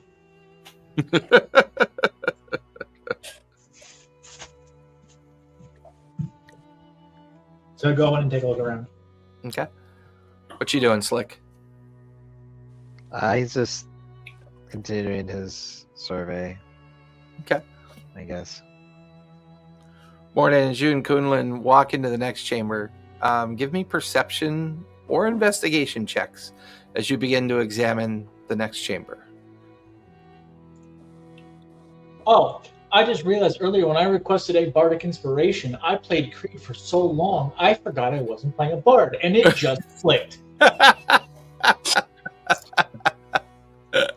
love it. That is a 10. 10. Kunlin?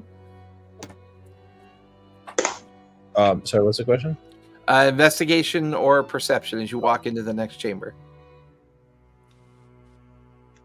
20. Dirty 20. 20. As the two of you walk into the chamber, it is somebody's kind of like domicile. You can see an old rotted bed tucked up against the wall. You can see rotted bookcases.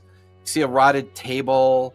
You see a large iron box all rusted and crusty and kind of covered in like calcification.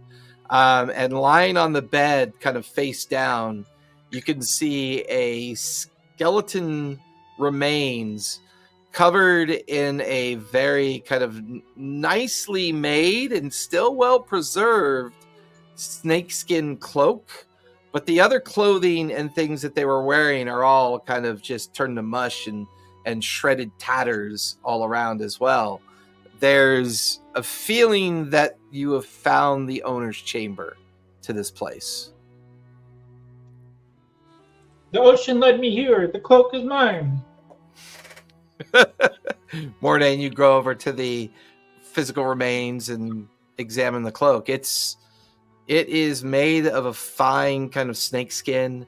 It doesn't show any signs of decay or in rough shape whatsoever. Do you pull it off the physical remains? Yes. Okay. You kind of tug it off the physical remains. The lower half of the body of this creature is snake, and its upper half is humanoid. I say that, I'm like, ooh, what is this? This is like this is a snake human creature. You know anything? What do we know about this? This seems like a mix of two worlds colliding. Who has ever heard of such a being? Yeah,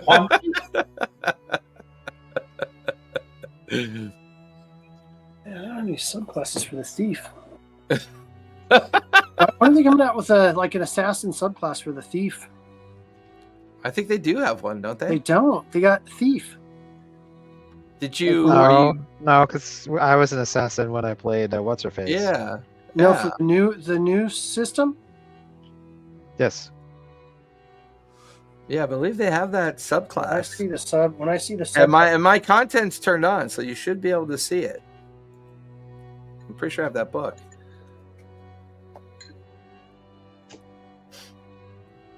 Bungo, give me an investigation of the tunnel that you're currently searching.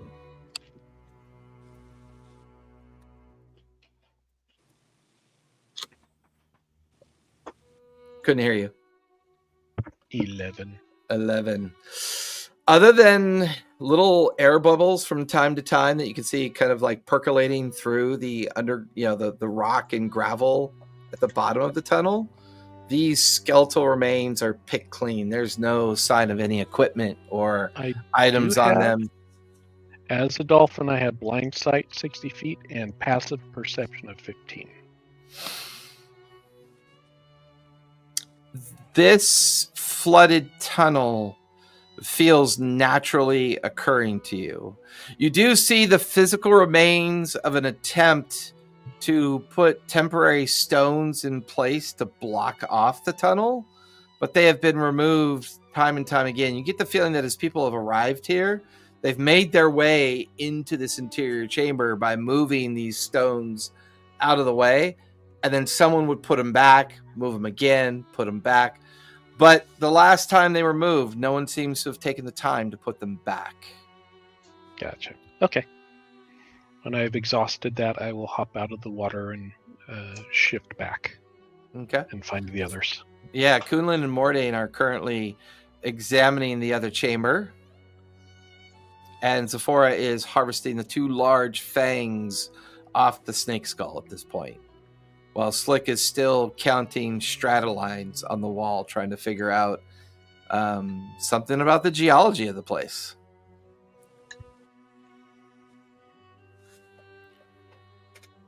Ordain's praising the ocean. He found such a wonderful find. Mungo, as you walk into the next chamber, there's Mordain kind of like holding this very nice cloak made of snakeskin. You now see the skeletal remains of a half-human, half-snake-like individual that has long since died, who's lying face down on the bed. You can see at least 3 sets of bookcases that look a bit rotted and tattered. There's an old table, the old bed that the individual's lying down on, and you can see a rusty old iron box in the kind of like set up against the wall as well. Kunlun would like to see if there's anything in the table worth. Yeah, give me an investigation as you examine where the table is. 12. 12. Not much there. Some old, rusty, and tattered remains of plates, some cutlery, maybe the occasional tarnished candle holder, and some old wax candles that have long since just kind of fallen on their side and look like they've been used, but definitely not recently.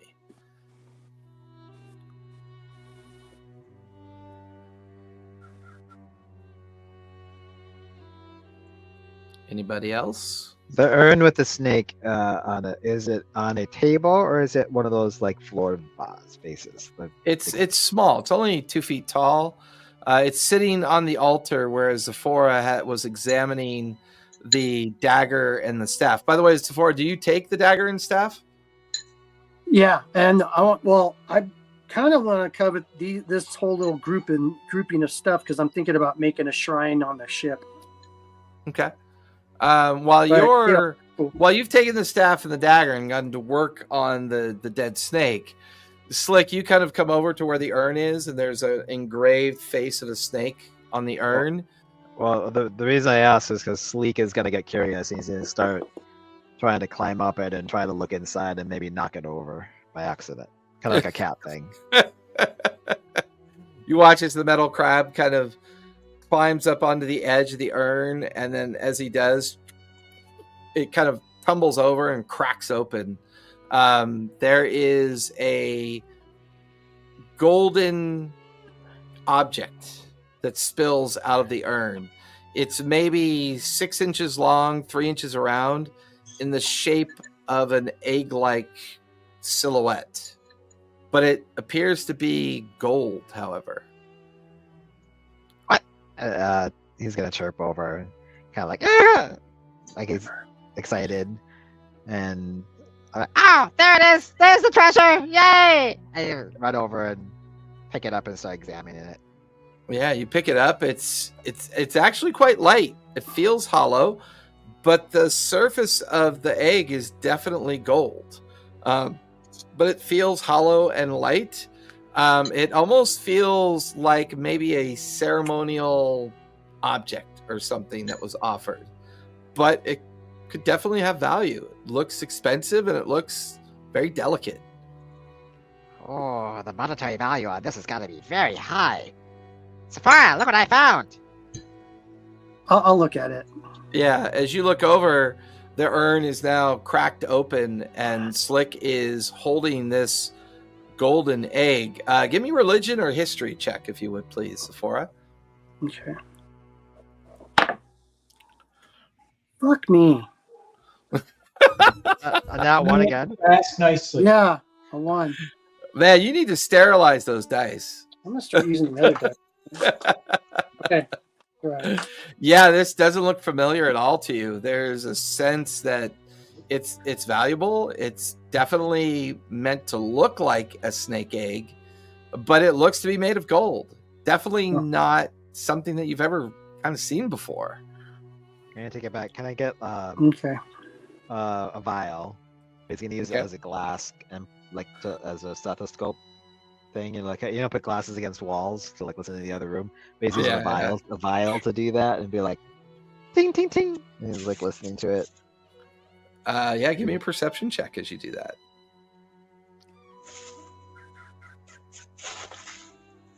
Oh, 13 plus 1 is 14. 14. No distinct noise comes from inside, but when you kind of do the kind of percussion of the object on the surface, it is definitely hollow. I mean, Nothing inside, no markings on it. Very interesting. he's gonna put up, take his little flamethrower that he's got in his contraption and just kind of put some heat underneath it for a couple of minutes, and take it off, see if it burns or if it melts a little bit, or if that does anything to it. He's just starting to do different experiments, and he doesn't want to break it yet, but if nothing else happens, he's probably going to end up trying to figure out if it opens or breaks open or something like that. Yeah, you it doesn't burn, doesn't take any damage at all when you put flame to it. Doesn't melt. It seems incredibly resilient and resistant to damage. And it's very light to the touch. It feels delicate, like it should just shatter, but you even kind of absent-mindedly kind of take it and knock it against the stone altar. It doesn't even crack. It doesn't even make any sense of it trying to break. It feels resilient. Oh, I've got to study this kind of. I wouldn't anger the gods if I.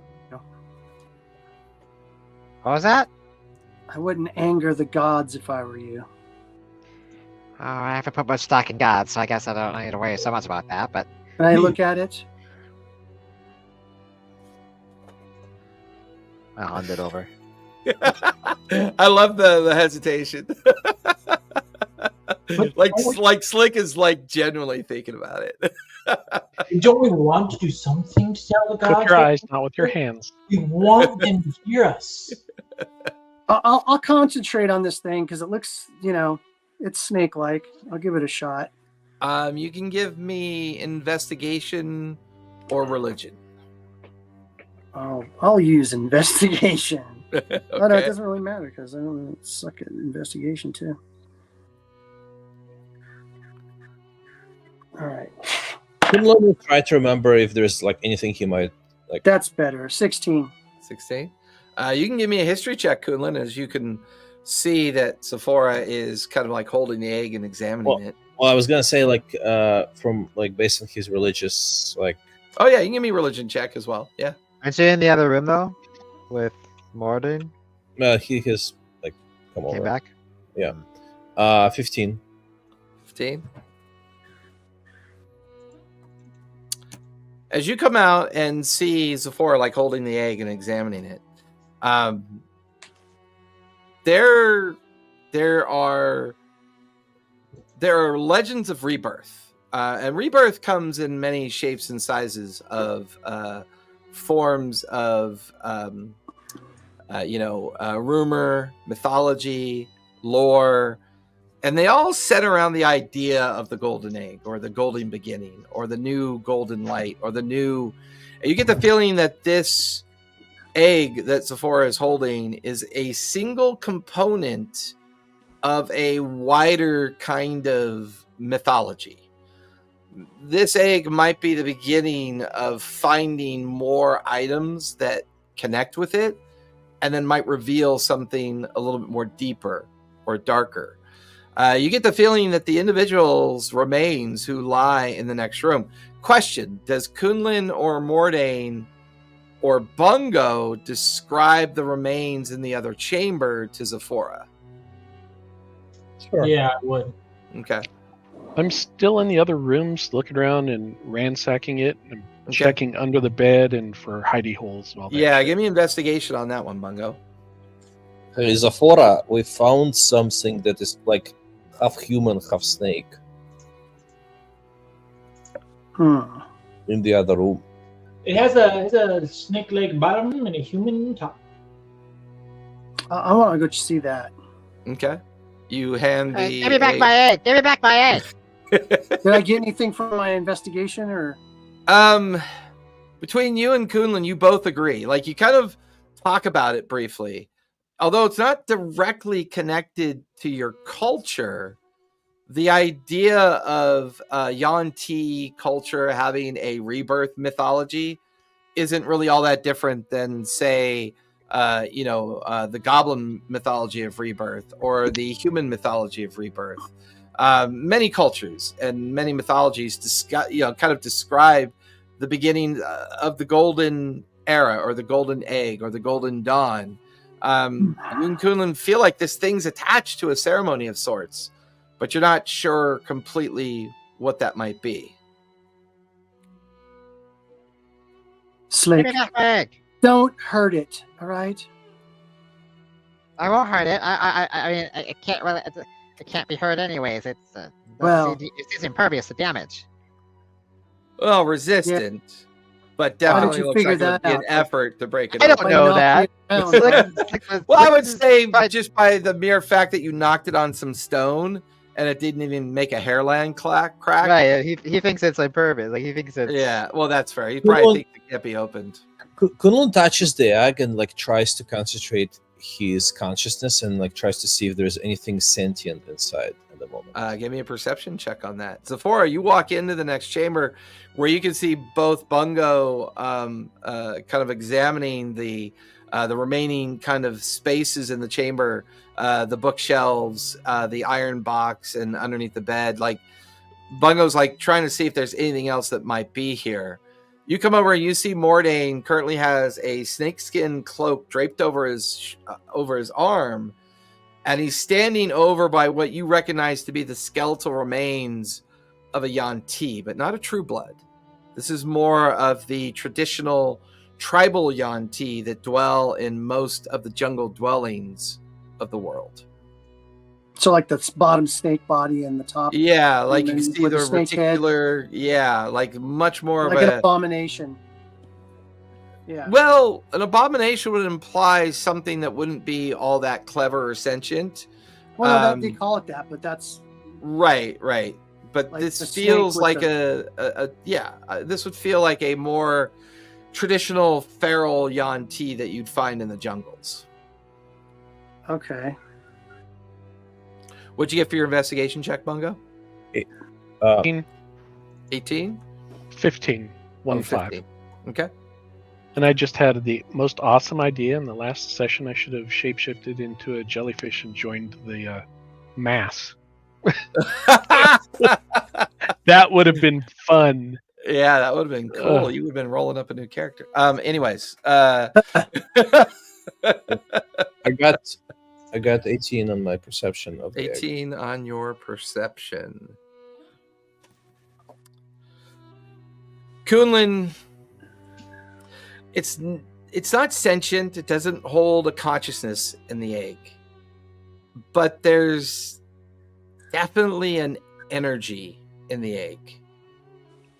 Maybe a catalyst, an enzyme, an active ingredient designed for use. This is something, somebody has made this egg and has probably kind of embedded the egg with some kind of magical use.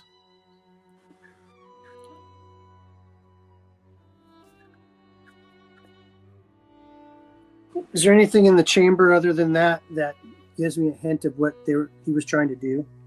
Or You can give me investigation for that so far as you start looking around. Mungo, only 17. the bookcases are in pretty bad shape, old and rotted. A few of the books that remain have long since been saturated by the humidity in here, and kind of, you go to pick up one of the books and it just kind of, falls apart in your hand, and just kind of, it's just this slushy mess. The only other thing in here that might offer up some secrets, you look as Sephora sees it at the same time. What'd you roll for your investigation, Sephora? It'd be an 18. Yeah, you and Sephora look over at the iron box.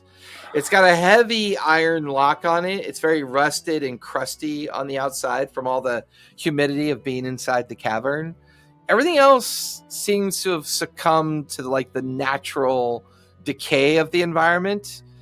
But if that box has a decent enough seal on it, it might have kept the contents intact. But it looks to be locked. I'll check for traps, sleight of hand. Investigation to check for Or traps. investigation for check for traps. All right. Yep. Now, so you can take advantage because Bungo would be helping you at this point. Yes. All right. D4. Okay, well, 17. 17. There is a small arcane glyph on the lock, so you get the feeling it is magically trapped. It's magically trapped. Yep. Is it safe to pick up and move? You can certainly try. I don't know, but don't do it when I'm around. I just told you there's a trap on it. Okay. Where's Just don't Mordane? bite me. Mordane. Just don't bite me Yeah, with those it's- big scary teeth. This has a magical trap on it. Can you do anything with that? Oh, here's a spell book I found. I cast Mage Hand and I poke it.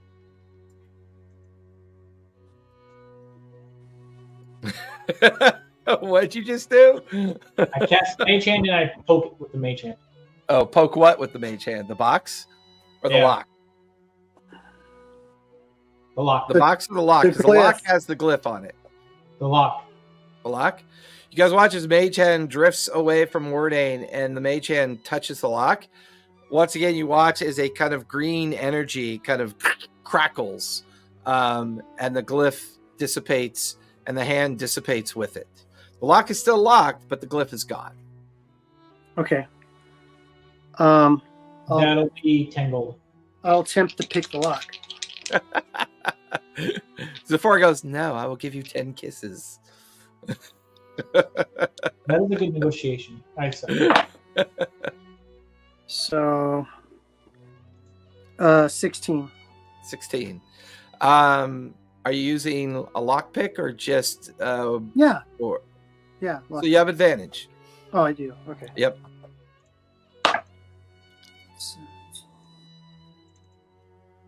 Oh, I forgot to add the +6, but 17, 18, 19, 20. 23. 23. You watch as the lockpick slides in, the tumblers kind of rotate and shift. The lock falls away and opens. You're able to lift the lock off of the shackle that holds it, kind of binding to the lid.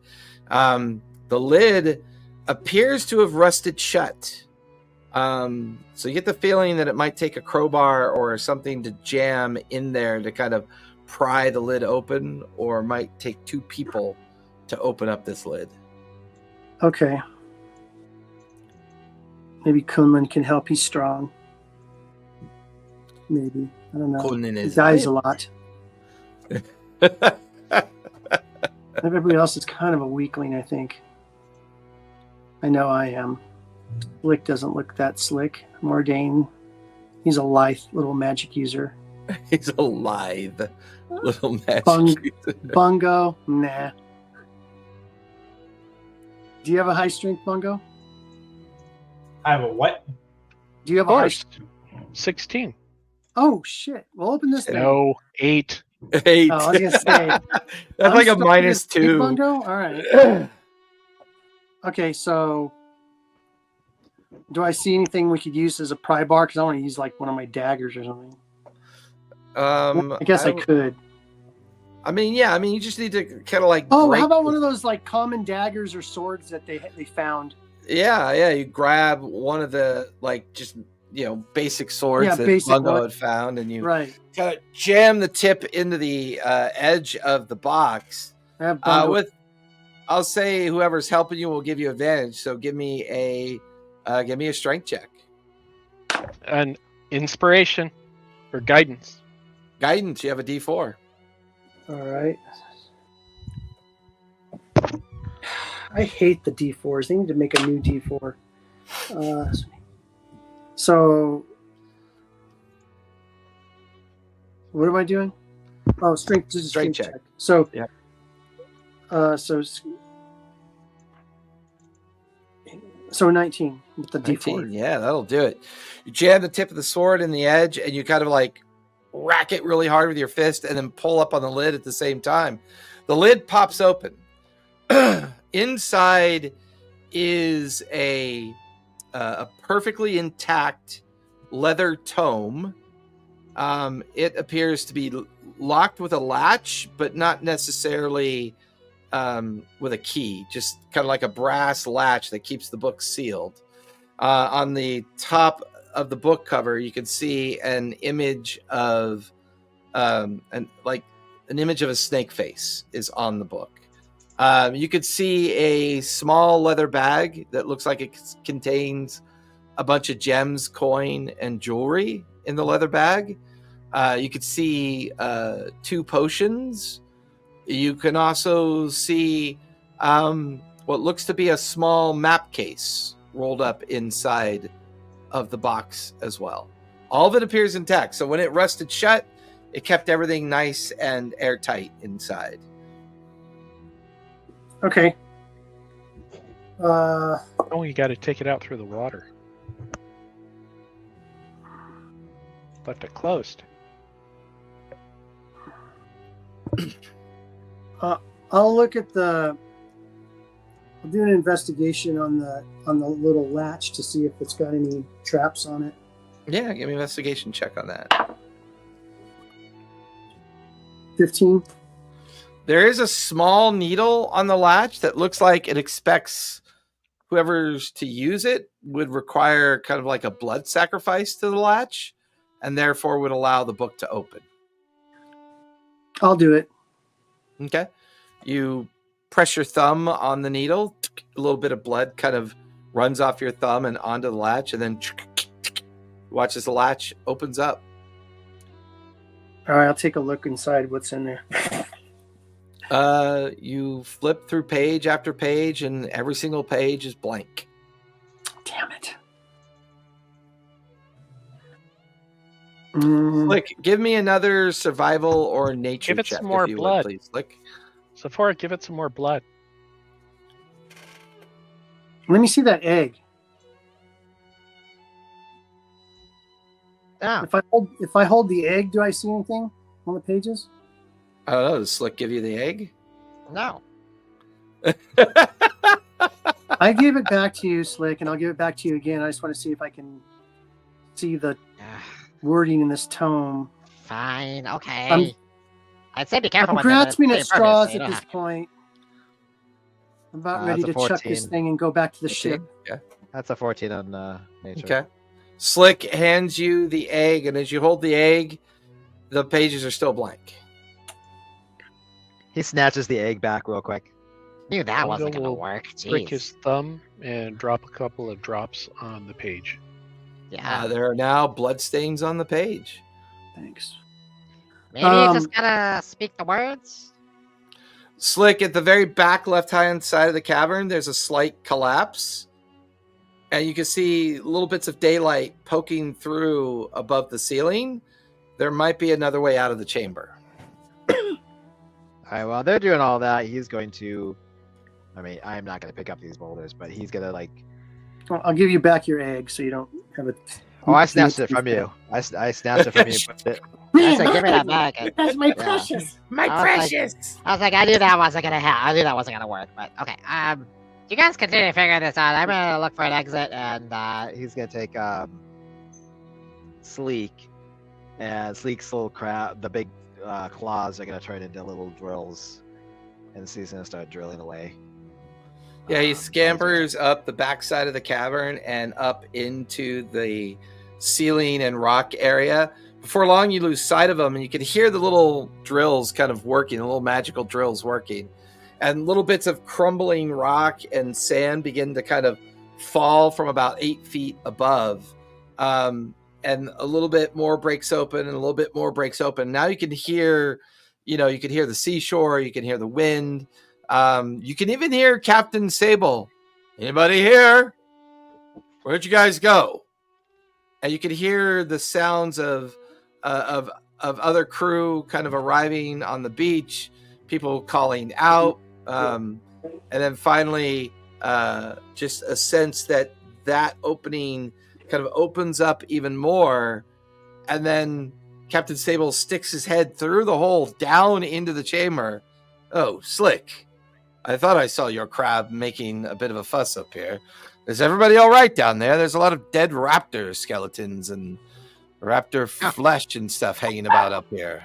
yeah, that was Dungo. We had a little bit of an ambush, but we can take care of ourselves. We're good. The rest of the back there, they're investigating some weird contraptions and books and things like that. But there's a lot of weird things down here. Looks like Right, an well. old slash burial slash ceremonial chamber. Well, according to the bishop's map, there's many things to examine on this island. This, however, is not on the map, so whatever you find, feel free to keep. I'm going to... Fantastic. Yes, I'm going to see to it that the rest of the crew get the camp set up and get ready for the eventual setting of the sun and set out into the jungle in the morning. Let Zephora know I'll need to speak with her tonight if you see her. Will do. Okay. Yeah, sir. Yes. Anything we find, we can keep. Of course. The equal share of the map is the contract with the crew. This place that you've discovered is not on the map. I'm more interested in the other areas of the map. Oh, okay. Cool. Good. Excellent. I'll okay. Since before everybody leaves, I'm gonna give Mordain the 2 potions, and I'll give Bungo the small leather bag of stuff, and I'll give the snake staff to Mordain. Okay. All these, all one. Bag And- of jewels, right? There's a small bag of coins and gems, jewelries, and jewelry. coins. Yeah. Okay. Takes it out and he's like, And then what I want to look in the map case and see what kind of maps in there. Okay. Or As scroll or you whatever. you open up the map case, it unscrews relatively simply. There is a rolled up a vellum map inside, and as you unroll the map, it appears to be another island, although there's no name on the island. It's made up of 3 small islands. It looks kind of like a typical atoll of islands, but unfortunately there's no listing or anything. No coordinates. Yeah, like no. You get the feeling that whoever found this map found it and hadn't done anything with it yet. Okay. There's no names. There's no. There's mountains and jungle topography on it. There's things on it, Mhm. but nothing's named. Nothing shows any kind of legend or anything on the side of the map. This feels like it's in its like beginning kind of development of a map. Okay. Lick's got that. All right. I'm gonna continue to like go back and harvest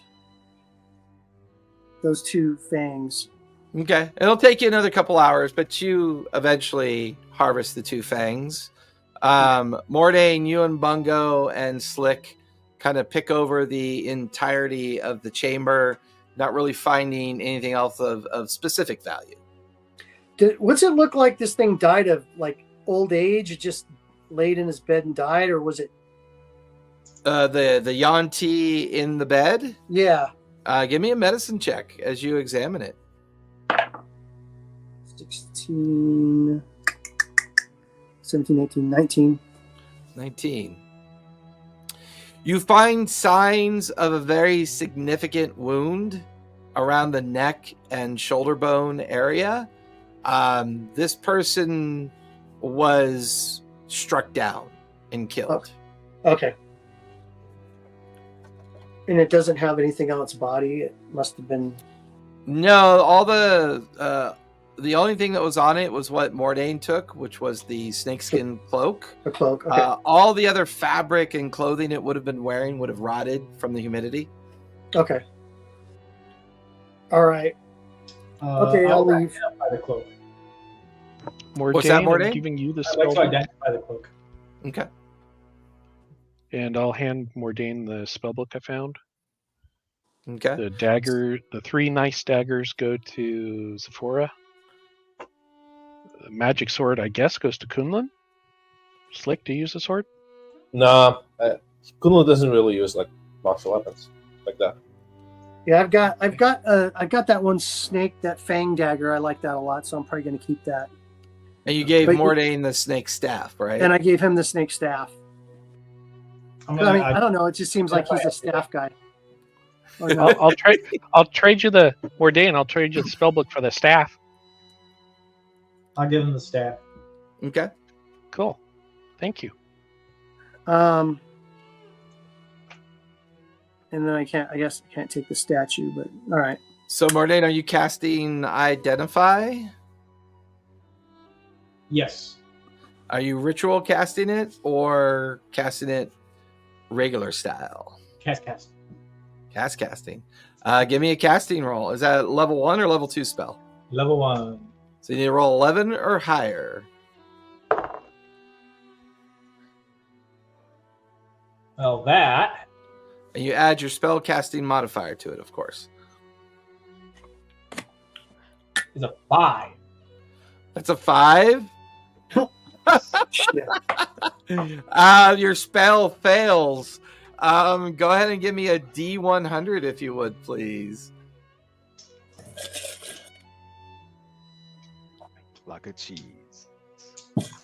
I highly advise whoever rolls a D100 to not roll a 1 through a 4. Got 37. 37. More cheese. That's 53 or something? So, yeah, cheese is 54, I believe. 6. Block of cheese is 54. So Mordain, as you're sitting there in the chamber trying to cast Identify, you feel this arcane warp kind of circle around you, and you watch as within 30 feet of you, any non-magical item begins to rot. So whatever items or weapons or material that you're carrying begin to sloth and rot off your form. Any weapon that you would have used, But the obviously the cloak doesn't rot because it's magical. The spell book is magical, so it doesn't rot. But whatever weapon or Shit. whatever weapon you typically would use is now kind of rotted as well. And I mean, I used so yeah, so if you don't have a weapon on you, it wouldn't rot from the effect. does that mean now I'm just buck naked? No, it only affects entrepic rot. Sorry, one non-magical item carried by each creature within 30 feet of you begins to corrode and rot. Okay, we did not clarify where I was. I don't. Well, I assumed you were inside the chamber, or did you crawl up to the beach? I did not crawl up to the beach. Yeah, so I'd assume you're in the chamber. I'm inside the tunnel between the chamber and the beach. Okay. I just talked to the captain, so I don't know if I know where that is. Well, you're inside the back side of the cavern where Sleek had Right. opened up an exit above you. Right. Is that more than 30 feet away? Yeah, that's definitely gonna be more than 30 away because Mordane's in the other chamber. Sephora, unfortunately, you were examining the remains of the Yanti. So you need to pick one non-magical item on your possession that would rot. I would imagine Bungo, you were finishing examining the chamber. Sephora, you were out in the main chamber harvesting the teeth. Yeah. The fangs, so you would not be affected. Oh, okay. Bungo and Kunlun, you need to pick one non-magical item that would corrode and rot away.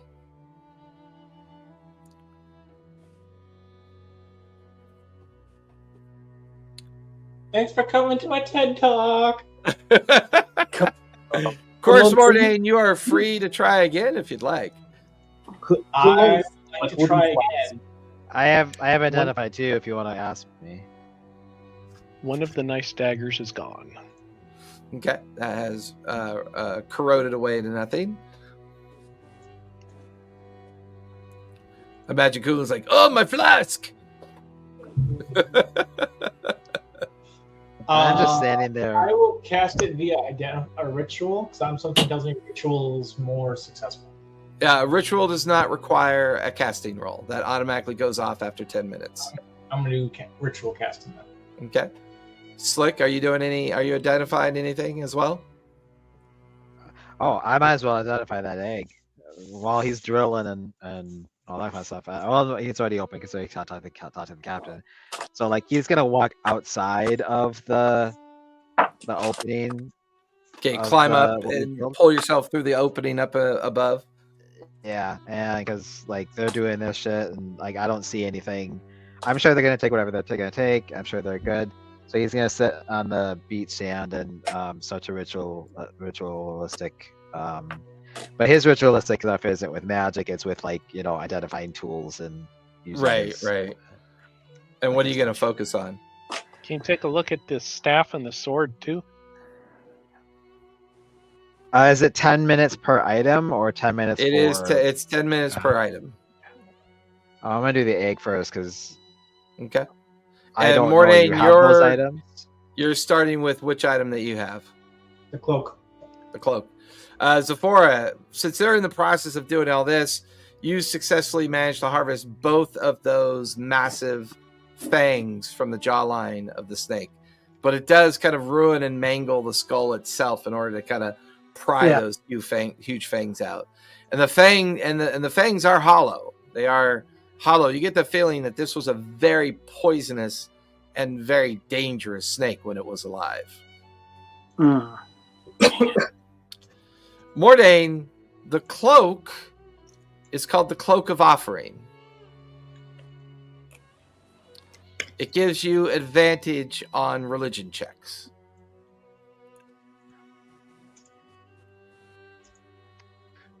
That could come in handy, actually. I have a feeling Mordaine's going to make a Church of the Tentacled One. Church of the Tentacled One. Of course. You know, the Futurama episode. Slick, what are you going to do? Slick, Slick, You doubt me? The egg is a magical compass. When you hold it up to the sun, it reveals a illusionary map on the ground. Ooh. So he's gonna try that. Once he figures that out with his all his different tools and things like that, he's gonna put his tools away. He's like, okay, and he's gonna try testing. I'm assuming it's still daylight out, so he's gonna try the sun. Yeah, you got a couple hours until the sun is down. He's gonna try testing it out. He'll hold it up to the sun and see what happens. Yeah, you watch as this map just explodes in illusionary light in front of you, hovering in the air. Oh, Oh, pretty. Pretty.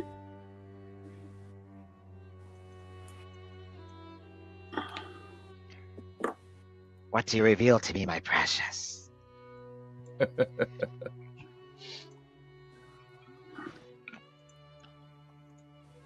Do you say that? Yes, yeah. Yeah, as you say that, you watch as illusionary words begin to appear in the illusion of the map. The map is in Discord. Woohoo. Post that for you. It is They have- called the Mirkmill Archipelago.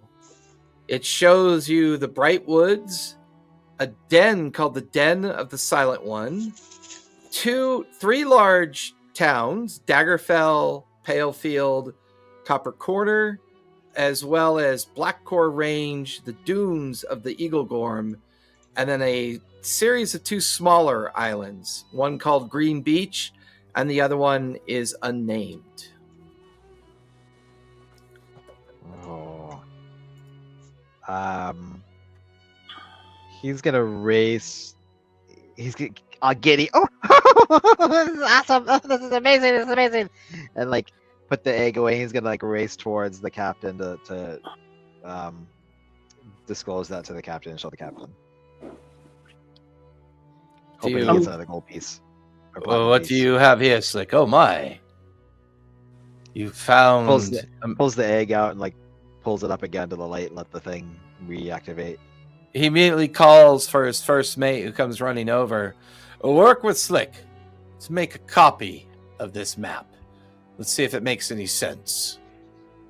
And he hands you a platinum piece for your excellent effort and findings. You bite it. Thank you, Captain. Thank you. I knew there was treasure somewhere on this beach. What's the next thing you'd like to try to identify, Slick? Shit. I'm too far away from Mungo now. I'm gonna identify a spell. What do you the spell book? Yeah. The spell book is a spell book of enchantment. It contains all spells up to level 3 for the School of Enchantment. And whoever possesses the spell book, or whoever is in possession of the spell book, it is called the Spell Book of Knowledge. It grants the user a +1 to their Arcana rolls whenever trying to learn new Arcana spells. More importantly, non-divine, non-nature spells. So specifically, arcane. How does that work for a warlock? Because I don't. You can go into the spell list for all of the School of Enchantments, and if you sort by Warlock, it'll show you the spells that you're capable of learning. Oh, so there's an item that's called this thing? No, you go into D&D Beyond. Yep. You go up to Collections. Yep. Right, and then Game Rules, Sources, and Tools. I think it's under game rules. You go to spells, Yeah. and then there's filter options. Ah. So if you go to class and you put in warlock, and you go to school spell in school enchantment and hit filter spells. Yep. It'll then list all the spells that you can use. Okay. And you can also include spell level up to, first, second, third, and cantrip. So that will allow you to have a small spell book at your disposal to learn new spells as well. Perfect. Before I leave, I'm gonna go make a blood sacrifice to the shrine for, allowing me to find all this stuff. And I'll just use that dagger to cut my wrist and bleed on the shrine. As you set yourself into a kind of quick ritualistic ceremony on the shrine, as you finish your offering, you kind of slice the blade across your wrist. You feel the noxious poison begin to emanate from the blade, but rather than harm you, it kind of invigorates you as you realize that the blade has a kind of magical poison that extrudes from it when you use it. Okay.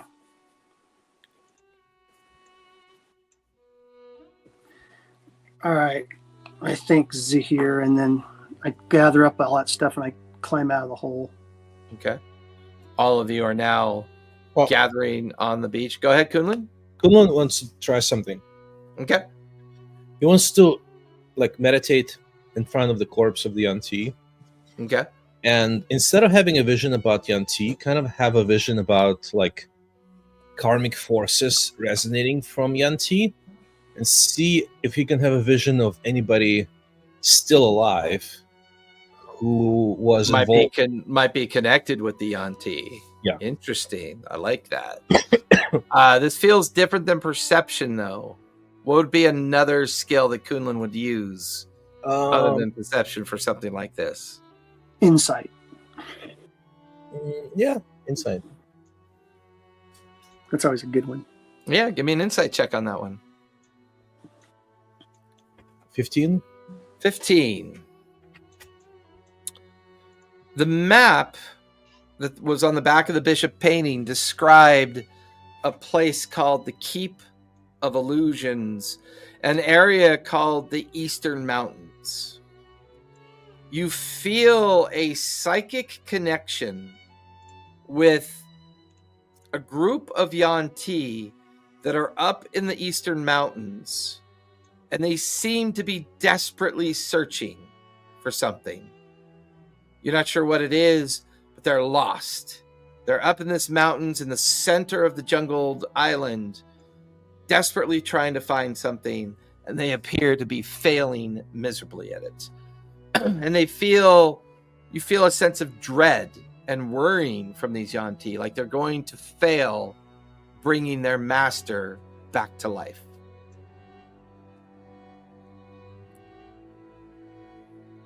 And with that, all of you gather up on the beach.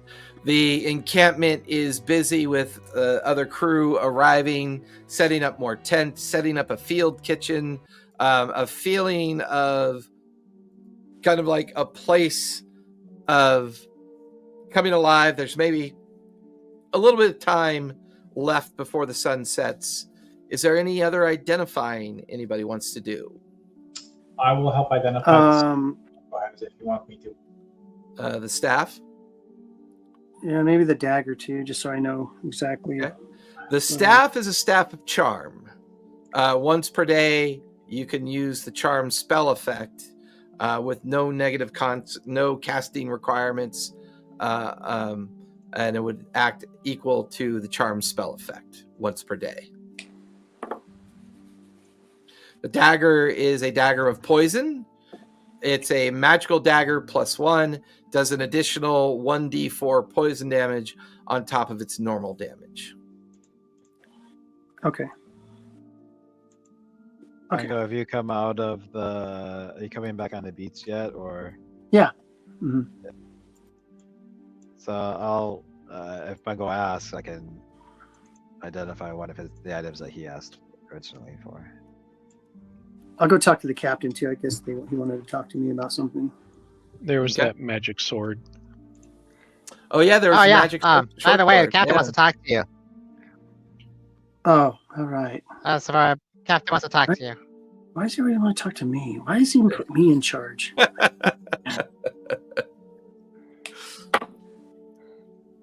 then You can all I'll. take care of yourselves. I mean, if Mango asks, I can ritualistic do one of his items. Okay. He hands you over, I believe it was a short sword that he had acquired.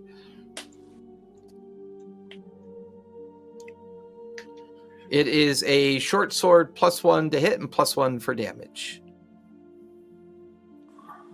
Kunlun tries to talk to Zephora before she goes to Captain. Okay. He tells her about the vision he had, and he's concerned that they're maybe trying to resurrect this dead Yuan-Ti, and he's wondering if whether they should bring that corpse on the ship.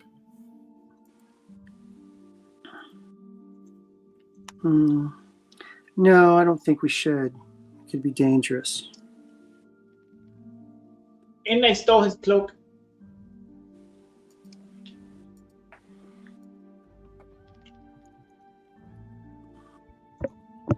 He tells the rest of them about the vision he had. Okay. Mm.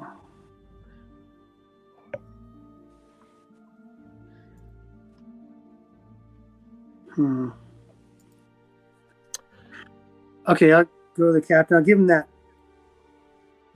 map with the 3 small islands on it.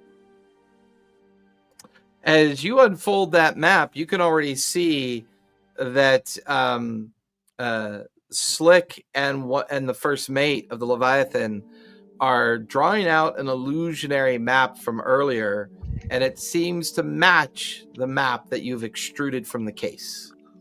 Okay, I hand it to him. Maybe this will help.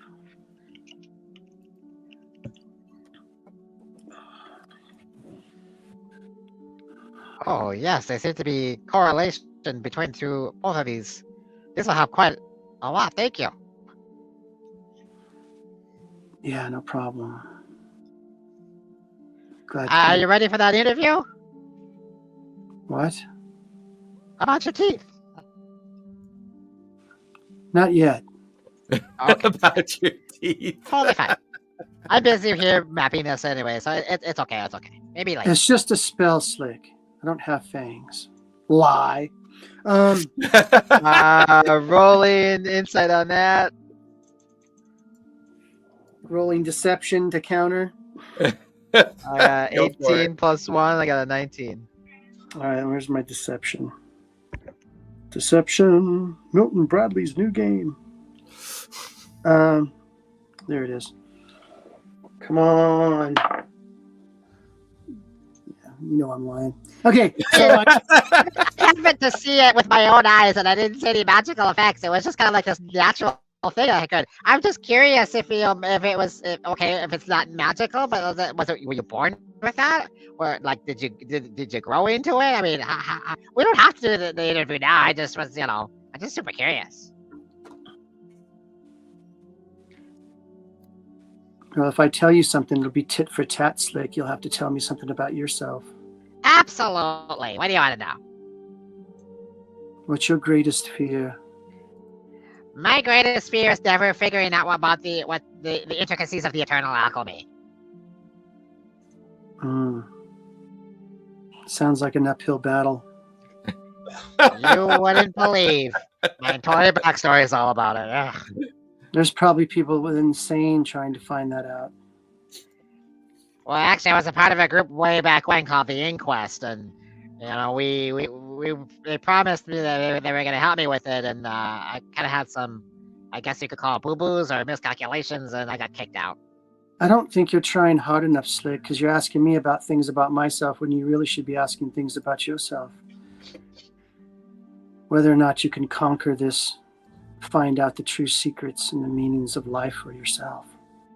Well, that's been very hard because I've had to watch. You guys keep diverting my attention away with, bounties and hunts and treasure and all this other kind of stuff, which is very fascinating. Don't get me wrong, it's very fascinating, but it does take time away from my studies, I must You need say. to concentrate, Slick.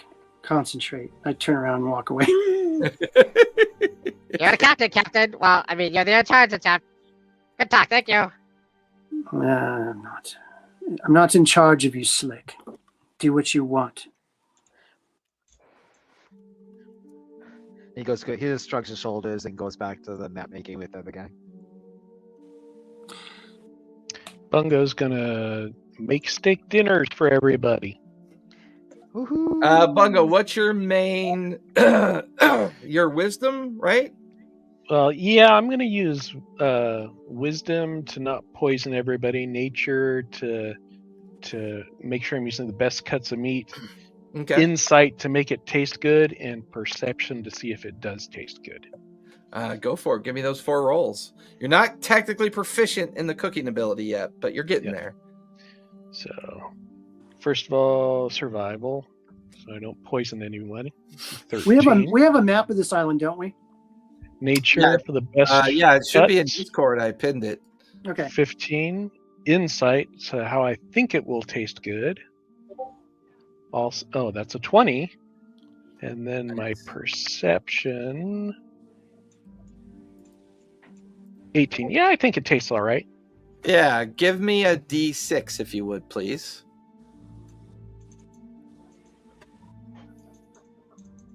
5.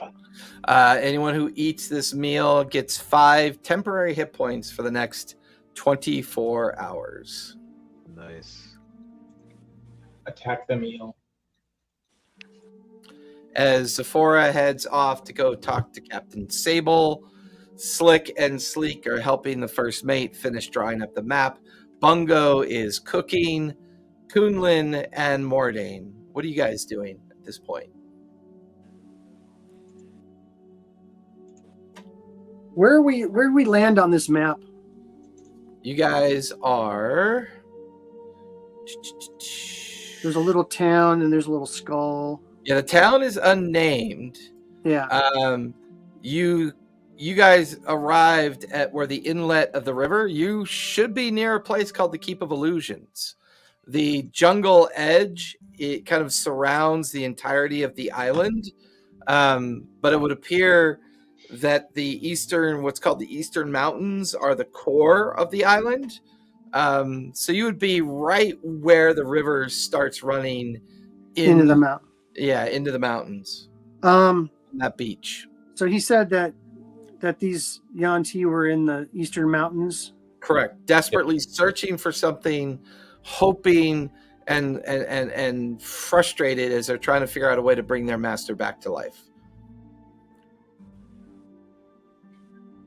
Okay. Kunlun goes to Bungo Okay. and asks him, Bungo, I want to ask you two favors. I love it. Bungo. Sure, what's up? One of them, I have heard from a Yes, my feet are hairy. a Don't friend tell of, anyone. well, okay. I have a potion to help. No, I have a cream to help. Anyway, I heard Creamed.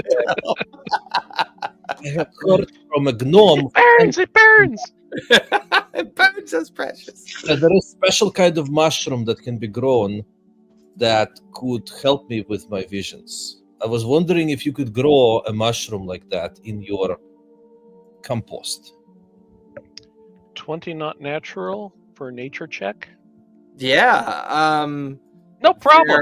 There are many sources of hallucinogenic mushrooms that could easily be produced and grown. The trick is the availability and making sure that it's actually does what it's intended to do without killing Kunlun.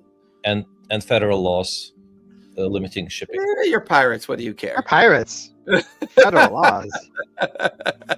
Just Okay. just Federation has nothing on us. weird hunch. In the bag of gems and other stuff, were there any herbal supplements in there? Not particularly. No. Okay. Well, Okay, I'll keep an eye out. Yeah, maybe in the jungle you can see something. Yeah. Like. There's all kinds of stuff in the jungle that would work. Second You question. could probably even use venom from like a snake too. It's just you Oh. got to dilute it to the point where it doesn't kill you. I will But try. it kind of makes you half dead, so you're kind of here and kind of there, and you can see in the astral plane and all that weird shit. I don't know. That's Speaking of that, I want to try something. Can I borrow your bird? I promise not to do anything immoral to it. it's not really a bird, and his name is Crackers. Okay, yeah. well, Um, what I want to do, Crackers. what I want to do is go into a trance and merge my consciousness with the crackers and fly towards the mountains where I would try to observe those Yunti that I saw in my vision. Crackers, you on board with this?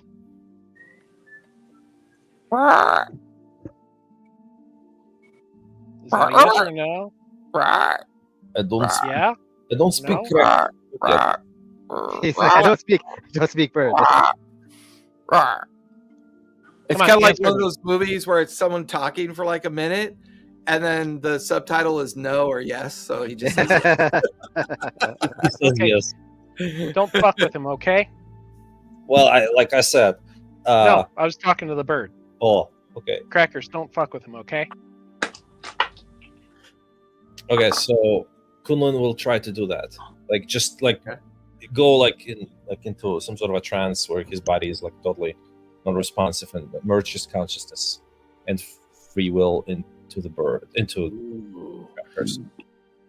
this feels like you have to survive the effort of doing this.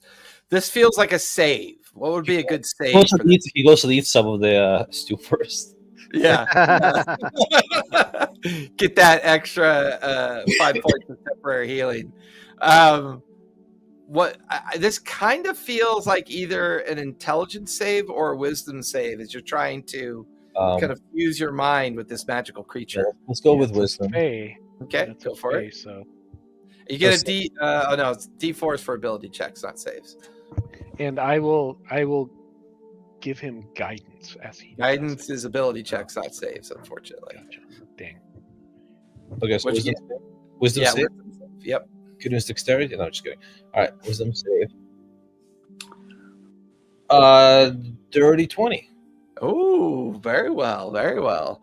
As all of you sit around watching Kulin go into this kind of meditative state, you kind of watch as he kind of is like in that Zen pose where he's crisscrossed and his eyes are rolled back up in his head, and you watch as the bird kind of fly off into the distance. As you stay tethered to this bird, Kunlun, and you, through sheer will alone, use your meditative mind to kind of follow right behind it. It's almost like you've got this third-person view as it goes flying off. The sun is setting, so there's kind of like a gradual darkness kind of overwhelming the island.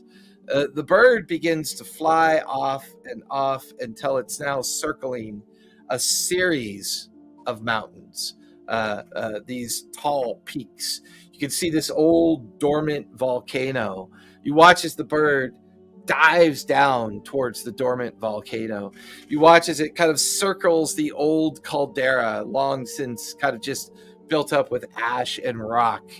And as the bird kind of flutters there briefly and holds its position, there is a cave entrance that is kind of well-worn footprints leading into the cave. You can see the signs of an abandoned camp. You can see the signs that this place has been active within the last maybe few days or sorts. There's a kind of darkness about the cave entrance. The bird seems unwilling to go into the deep darkness. It immediately kind of courses away from the cave, flies back up in the air. You feel the psychic connection kind of dissipate as the bird descends back down and lands on the shoulder of Bungo. And that's where we're going to finish tonight. Perfect spot. All right, are we all good for Monday? Everyone good for Monday next week? Mhm. Yes. We're all looking good? Yep. Monday is technically a holiday, so I want to make sure everyone's okay with that. No Yeah. 3-day weekends planned or anything, so I should be, but I'll be in touch if anything changes. okay. All right, you guys go ahead and linger. Everyone else, be safe, be kind, and don't forget, play a game. Play a everyone. game. Next week. Have fun with tentacles. Sweet.